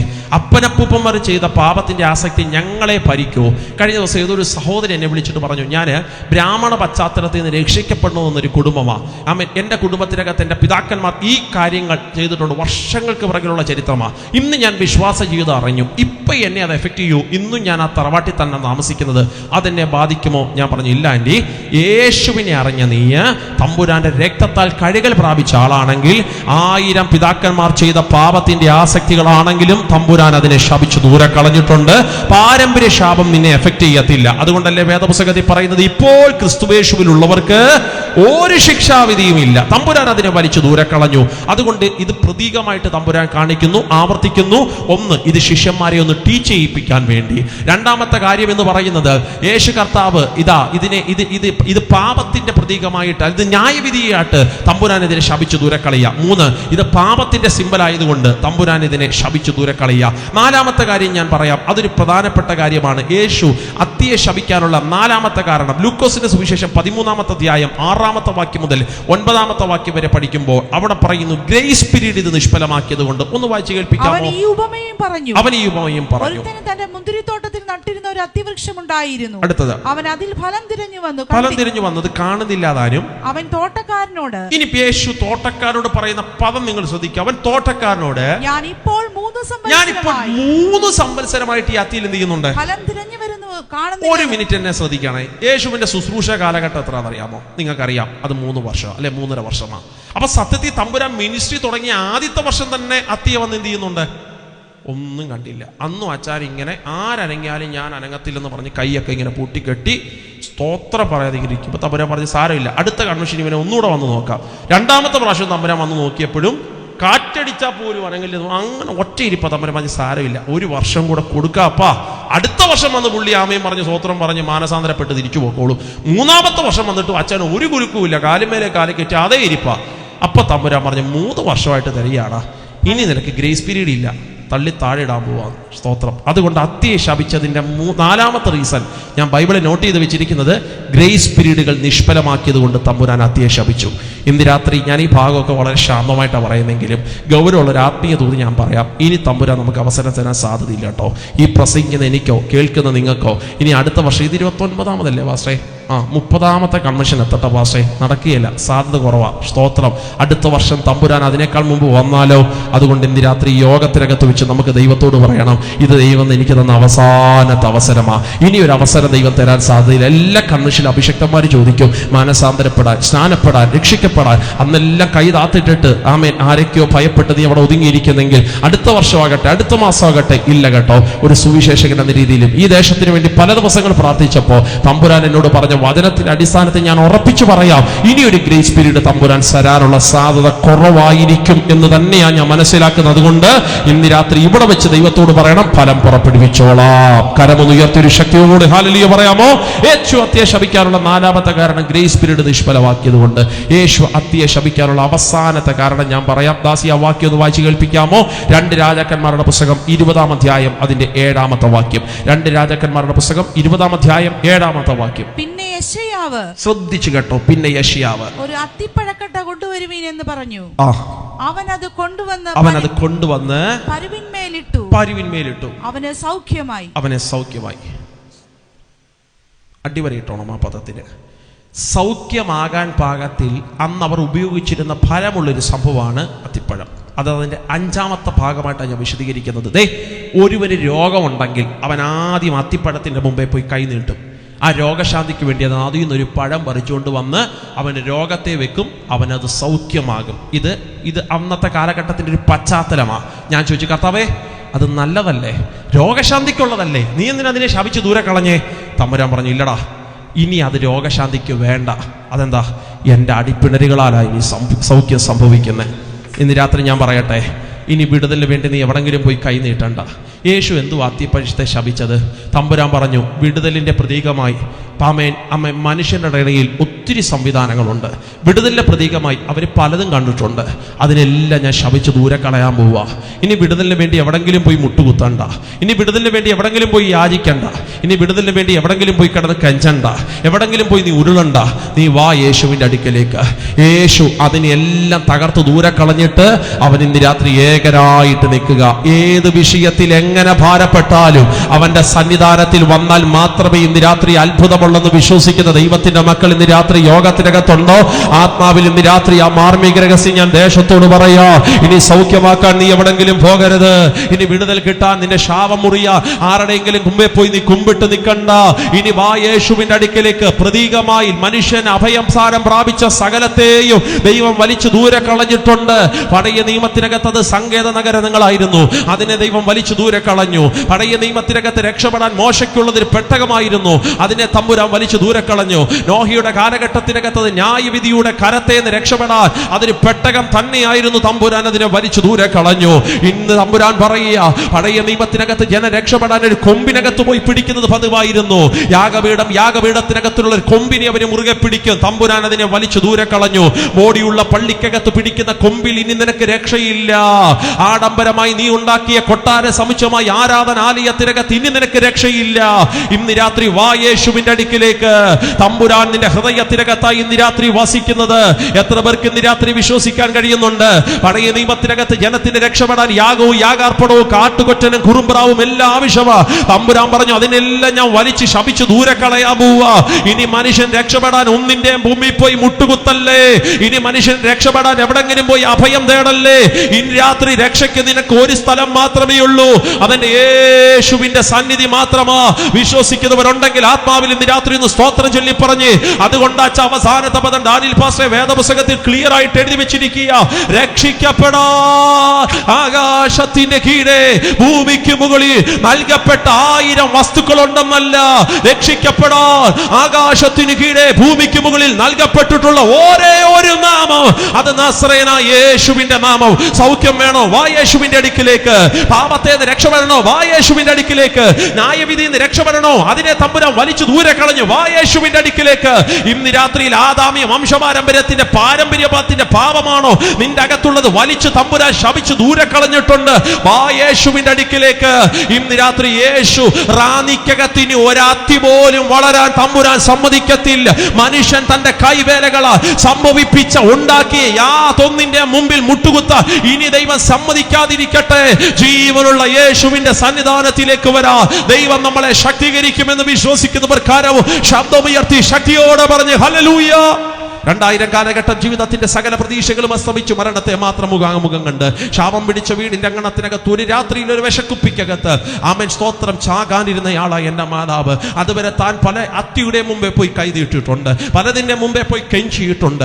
സൗഖ്യത്തിന് വേണ്ടി, രക്ഷയ്ക്ക് വേണ്ടി, പാരമ്പര്യ ശാപം ഒന്നഴിയാൻ, മുഖമൊന്നഴിയാൻ പല അത്തിയുടെ മുമ്പേ പോയി താൻ കെഞ്ചി അഭയസ്ഥാനത്തിനകത്ത് നിന്നിട്ടുണ്ട്. അത്തി എന്തിന്റെയൊക്കെ പ്രതീകമാണെന്ന് നിങ്ങൾക്ക് മനസ്സിലായി. ഞാൻ ഇനി ആ പദം മാത്രമേ ഉപയോഗിക്കത്തുള്ളൂ. അതിന്റെ മുമ്പേ പോയി വണങ്ങിയിട്ടുണ്ട്, അതിന്റെ മുമ്പേ മുമ്പേ പോയിട്ട് അതിന്റെ ചുറ്റും നമസ്കരിച്ചിട്ടുണ്ട്. രക്ഷപ്പെടാൻ അതിനകത്തുനിന്ന് അഭയസ്ഥാനം കിട്ടുമെന്ന് താൻ ആഗ്രഹിച്ചിട്ടുണ്ട്. പക്ഷെ അത് അത്തി വെറുതെ ഇലകളായി മാത്രം ഇങ്ങനെ നിറഞ്ഞാടി നിന്നപ്പോ ഇനി രക്ഷപ്പെടാൻ എന്ത് വേണമെന്ന് ചിന്തിച്ച് എന്റെ മാതാവ് എങ്ങും കണ്ടെത്താതിരുന്നപ്പോ അന്ന് രാത്രി ഒരു വിശക്കുപ്പിക്കകത്തും ഒരു തുണികാരനകത്തോ രാത്രി ജീവിതം അവസാനിപ്പിക്കാനിരിക്കുമ്പോൾ 2 വീടപ്പുറം മാറി ഒരു പെന്തക്കോസുകാരൻ ഉപദേശി ഒരു ആത്മീയ യോഗം നടത്തിയതല്ല കേട്ടോ. ഞങ്ങൾക്ക് വേണ്ടി തമ്പുരാൻ നടത്തിയൊരു സ്വർഗത്തിലെ ദൈവത്തിന്റെ കരം അതിന്റെ പിറകില്. ഞാൻ പറയാ ചില മീറ്റിങ്ങൾ ദൈവത്തിന്റെ നിയോഗത്താൽ ക്രമീകരിക്കപ്പെടുന്നതാ. ചിലത് പേരിനും ചടങ്ങിനും വേണ്ടി വർഷം മാത്രം നടത്തുമ്പോ ചിലതിന്റെ പിറകിൽ ഒരു ദൈവത്തിന്റെ കരം ഇന്ന് രാത്രി ചലിക്കുന്നുണ്ട്. ഈ കല്യാണി മുക്കിനകത്ത് വാഴുന്ന വ്യാപരിക്കുന്ന ഈ ആത്മീയ യോഗത്തെ നോക്കി ഞാൻ ആത്മാവിൽ ഉറപ്പിച്ചു പറയാ, ഇത് ചടങ്ങിന് വേണ്ടി നടത്തുന്നതല്ല, ഇത് പണത്തിന്റെ കൊടിപ്പി നടത്തുന്നതല്ല, ഇത് സമയമുണ്ടായതിന്റെ പേരിൽ നടത്തുന്നതല്ല. കേരളത്തിൽ 10 പാസ്റ്റർമാരുണ്ട്, എന്നാ വിളിച്ച് 2 അവസരം കൊടുക്കാമെന്ന് ചിന്തിച്ച് നടത്തുന്നതല്ല. ഇതിന്റെ പിറകിൽ ആത്മീയ ഉദ്ദേശമുണ്ട് വിശ്വസിക്കുന്നവർക്ക്. ദൈവത്തിന് ഞാൻ സ്തോത്രം. അതുകൊണ്ടല്ലേ ഇത്രയും ആഴ്ചകളുടെ പ്രിപ്പറേഷൻ, ഇത്രയും ഈ കാര്യങ്ങളൊക്കെ ക്ലിയർ ചെയ്ത് ഈ ഗ്രൗണ്ടൊക്കെ മനോഹരമാക്കി ഇത്രയും ജനത്തിന് ഇരിക്കാൻ പാകത്തിന് ഈ ശബ്ദമൊക്കെ ഇത്രയും ക്രമീകരിക്കുന്നെങ്കിൽ ഇതിന്റെ പിറകിൽ ഒരു ആത്മീയ യുദ്ധമാണ് വിശ്വസിക്കുന്നവർക്കായി. ദൈവത്തിന് ഞാൻ സ്തോത്രം പറയുക. ആമേ സ്തോത്രം. എന്റെ മാതാവ് അന്ന് രാത്രി നടത്തുന്ന ആത്മീയ യോഗത്തിനകത്തേക്ക് പോയിരിക്കുമ്പോ ആമേ സ്തോത്രം, നിങ്ങൾ ഈ വന്നിരിക്കുന്ന പോലെ ഇരിക്കാൻ എന്റെ അമ്മയ്ക്ക് അറിയത്തില്ല. അതുകൊണ്ട് ആ മിറ്റത്തിന്റെ ഏറ്റവും പിറകു വശത്ത് അവർ നട്ടിരുന്നൊരു വാഴയുടെ മറ പിടിച്ച് എന്റെ മാതാവ് പോയിരുന്നു. അവിടെ ഇരുന്നു കൊണ്ട് പെന്തക്കോസിന്റെ ആദ്യത്തെ പ്രാർത്ഥന താൻ നടത്തി. കരുതുന്നവൻ ഞാനല്ലയോ, കലങ്ങുന്നതെന്തിന് നീ കണ്ണുനീരിന്റെ താഴ്വരയിൽ, ഞാൻ നിന്നെ കൈവിടുമോ എന്നുള്ള പാട്ടിന്റെ വരി കേട്ടേറ്റം പുറകെ ചെന്നിരിക്കുമ്പോ താൻ അറിയാതെ ആദ്യമായി ജീവനുള്ള യേശുവിനോട് പ്രാർത്ഥിക്കാൻ തുടങ്ങി.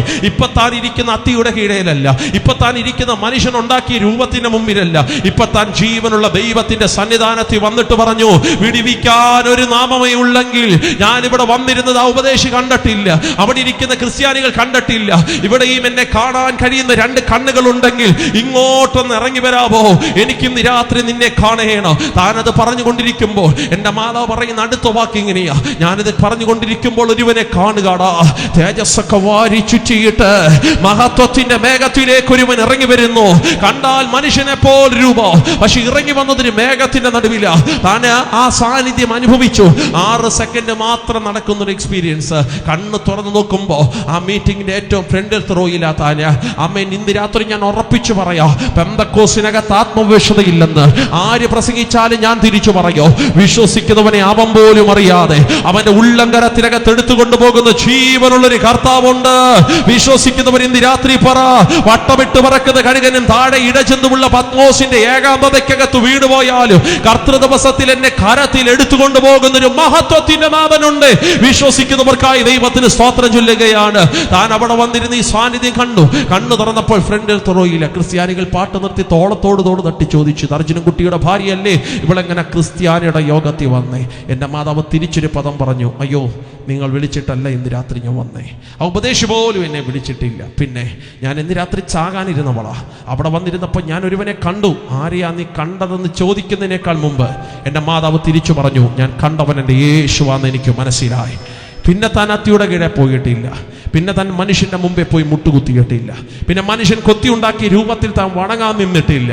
ആമൻ. ജീവനുള്ളൊരു ദൈവത്തെ ഒരുവൻ കണ്ടെത്തിയാൽ പിന്നെ പിറകിലേക്ക് പോകത്തില്ല, പിന്നെ അവൻ പിന്മാറത്തില്ല, പിന്നെ അവിടെ തന്നെ അഭയസ്ഥാനത്തിനകത്ത് അവൻ ഇരിക്കും. സ്തോത്രം. ഇന്ന് രാത്രിയിൽ ഞാൻ ഉറപ്പിച്ചു പറയാ, യേശുവിന്റെ അടുക്കൽ വന്നപ്പോ, അത്തിയുടെ അടുക്കൽ നിന്നും തമ്പുരാന്റെ അടുക്കൽ വന്നപ്പോൾ എന്തെങ്കിലും മാറ്റം നടന്നോ വാസേ? ഓടനാവട്ടം പരിത്തറയിലൂടെ നിങ്ങൾ പാസ് ചെയ്യുകയാണെങ്കിൽ ഐ വെൽക്കം യു ആൾ.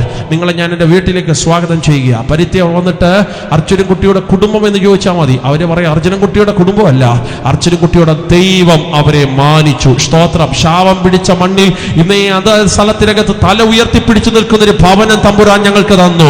ഇന്ന് രാത്രി ഞാൻ ഉറപ്പിച്ചു പറയാം, 1000 തലമുറ ചെയ്തു കൂട്ടിയ പാപത്തിന്റെ ആസക്തിയാണെങ്കിലും യേശുവിന്റെ അടുക്കലേക്ക് വന്നാൽ വരത്തുപോക്ക് അവൻ അടിക്കോ, യേശുവിന്റെ അടുക്കൽ വന്നാൽ ശാപം അവൻ അടിക്കോ, യേശുവിന്റെ അടുക്കൽ വന്നാൽ രോഗങ്ങളെ അവൻ അടിക്കോ. ഇനി അത്തിയുടെ അടുക്കൽ പോയി നീ പണത്തിന് വേണ്ടി കഞ്ചണ്ട, അതല്ല നിന്റെ സൗഖ്യം.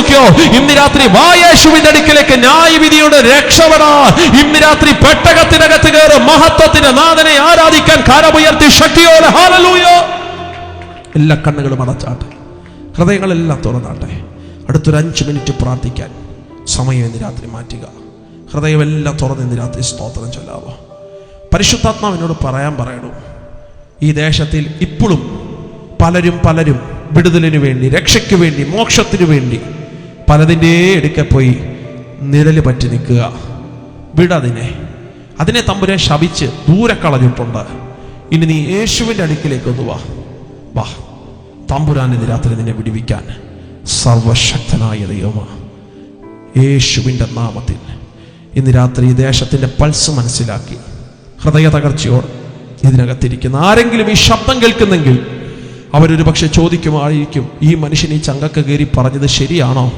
യേശുവിൻ്റെ അടുക്ക് വന്ന് എനിക്ക് വിടുതലുണ്ടോ? ഇന്ന് രാത്രി മമ്മിമാരെ, അനുഭവത്തിൻ്റെ താളെന്നായി പറയുന്നേ. കർത്താവിൻ്റെ അടുക്ക വന്നാൽ മാത്രമേ ഇനി നിനക്ക് രക്ഷയുള്ളൂ. ബാക്കിയെല്ലാം ദൈവം ശപിച്ച് ദൂരെ കളഞ്ഞു. ഇനി യേശുവിൻ്റെ അടുക്കിലേക്ക് വന്നാൽ മാത്രമേ നിനക്ക് വിടുതലുള്ളൂ. അങ്ങനെയാണെങ്കിൽ എൻ്റെ ഒരു കൊച്ചു ചോദ്യം, അത് അവസാനത്തെ ചോദ്യമായി ഇന്ന് രാത്രി ഞാൻ ചോദിച്ച് അവസാനിപ്പിക്കട്ടെ. യേശുവിൻ്റെ അടുക്കൽ വന്നാൽ അവിടെ യേശു പറയാ, വിശ്വസിച്ചുകൊണ്ട് ഇനി നീ എന്ത് പ്രാർത്ഥിച്ചാലും വിശ്വസിച്ചുകൊണ്ട്. എന്തു വിശ്വസിക്കണം? അവൻ രക്ഷിതാവും കർത്താവും എന്ന് വിശ്വസിക്കണം. എന്ത് വിശ്വസിക്കണം? വിശ്വസിക്കുന്നവൻ സ്നാനപ്പെടണം. എന്ത് വിശ്വസിക്കണം? വിശ്വാസത്തിന്റെ ആഴമകത്തുണ്ടെങ്കിൽ ഇനി നീ പ്രാർത്ഥിച്ചാൽ അത്ഭുതം നടക്കും. ഇനി നിന്റെ വിഷയത്തിൽ ഒരു ദൈവകരം ചലിക്കും. ഇനി നിന്റെ കുടുംബത്തിന്റെ പ്രശ്നങ്ങൾ മാറും. ഇനി നിന്റെ വീടിനകത്തെ അസ്വസ്ഥതകൾ അഴിയും. വിശ്വസിച്ചുകൊണ്ട് പറഞ്ഞാൽ. ബാക്കി എല്ലാത്തിനും നീ യേശുവിന്റെ അടുക്കൽ വന്നില്ലേ, ഇനി നീ വിശ്വസിക്കുക. അങ്ങനാണെങ്കിൽ അവസാനത്തെ ചോദ്യം ഇന്ന് രാത്രി ഞാൻ ചോദിക്കുക, എസ്പെഷ്യലി ഇതിനകത്തിരിക്കുന്ന കുഞ്ഞുങ്ങളോട്, ചെറുപ്പക്കാരോട്. സ്തോത്രം. പ്രായമുള്ളവർ ഉൾപ്പെടെയാണ് ഞാൻ ചോദിക്കുന്നതെങ്കിലും എസ്പെഷ്യലി കുഞ്ഞുങ്ങളോട്, ചെറുപ്പക്കാരോട് ഇന്ന് രാത്രി ഞാൻ ചോദിക്കുക, പാസ്റ്റർ, ഞാൻ ഇതുവരെയും യേശുവിനെ ഒന്ന് ഹൃദയം കൊണ്ട് വിശ്വസിച്ച് വായ് കൊണ്ട് ഏറ്റു പറഞ്ഞിട്ടില്ല. യേശുവിൻ്റെ വരവ് താമസമെങ്കിൽ എനിക്കവനെ ഹൃദയം കൊണ്ടൊന്ന് വിശ്വസിക്കണം. എനിക്കവനെ വായ് കൊണ്ട് ഏറ്റു പറയണം. മക്കളെ, 14-ാമത്തെ വയസ്സിൽ എൻ്റെ പ്രസംഗ ജീവിതം ഞാൻ ആരംഭിക്കുന്നേ. കൊച്ചുപ്രായം മുതൽ തമ്പുരാൻ എന്നെ നടത്തിയ അനുഭവത്തിന്റെ പുറത്ത് ഞാൻ പറയാം. ചോരത്തിളപ്പുള്ള പ്രായത്തിൽ യേശുവിനെ വിശ്വസിച്ചാൽ, അവനെ വായ് കൊണ്ട് ഏറ്റു പറഞ്ഞാൽ അതിൽ പരം ഭാഗ്യം വേറെ ഒന്നുമില്ല. സ്തോത്രം. ഇന്ന് രാത്രിയിൽ ചെവി തുറന്ന് ഈ പദം ഒന്നുകൂടെ കേൾക്കാമോ?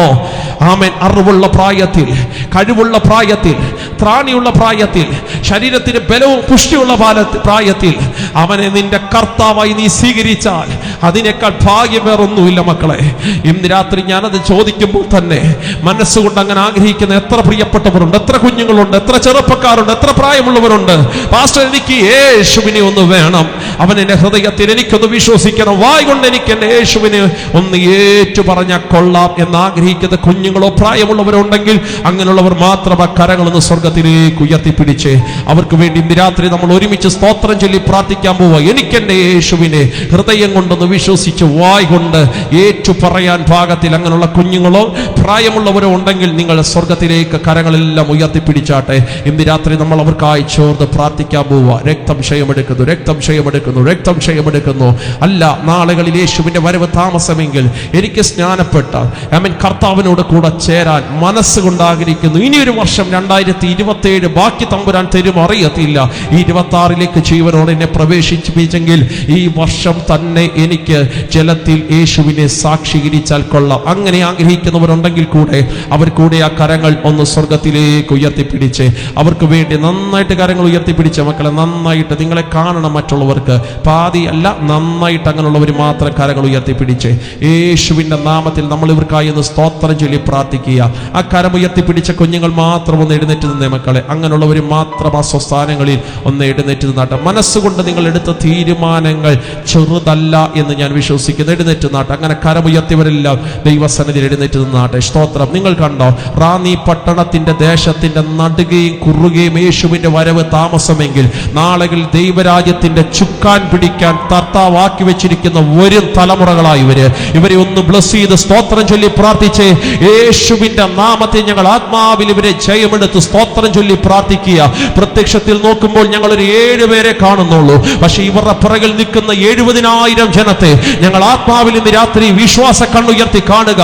ഇവരെടുത്ത തീരുമാനത്തിന്റെ പുറത്ത് ഇവരുടെ ഇവർ അറിഞ്ഞ സത്യത്തിന് വേണ്ടി ഇവരുടെ ശബ്ദത്തിലൂടെ പുറത്തു വരാൻ പോകുന്ന അടുത്തൊരു വലിയ ക്രൗഡിനെ റാന്നി പട്ടണം ഇനി പിശാചിന്റേതായിരിക്കത്തില്ല. ഈ റാന്നി പട്ടണം ഇന്നു മുതൽ സാത്താന്റേതായിരിക്കത്തില്ല. ഇതിനകത്ത് ഞാൻ പറയാൻ ഡാനിൽ പാസ 7 പേര് പോലും തമ്പുരാന് വേണ്ട. ഒരുത്തൻ വാലൊന്നിനോട് വെച്ച് ചോർത്ത് ബന്ധിക്കാൻ പമ്പം കൊളുത്തി വിടാനുണ്ടെങ്കിൽ അവനെ കൊണ്ട് പട്ടണത്തിൽ ഉണർവ് ചെയ്യിപ്പിക്കുന്ന ഒരു സ്വർഗത്തിലെ ദൈവമുണ്ട്.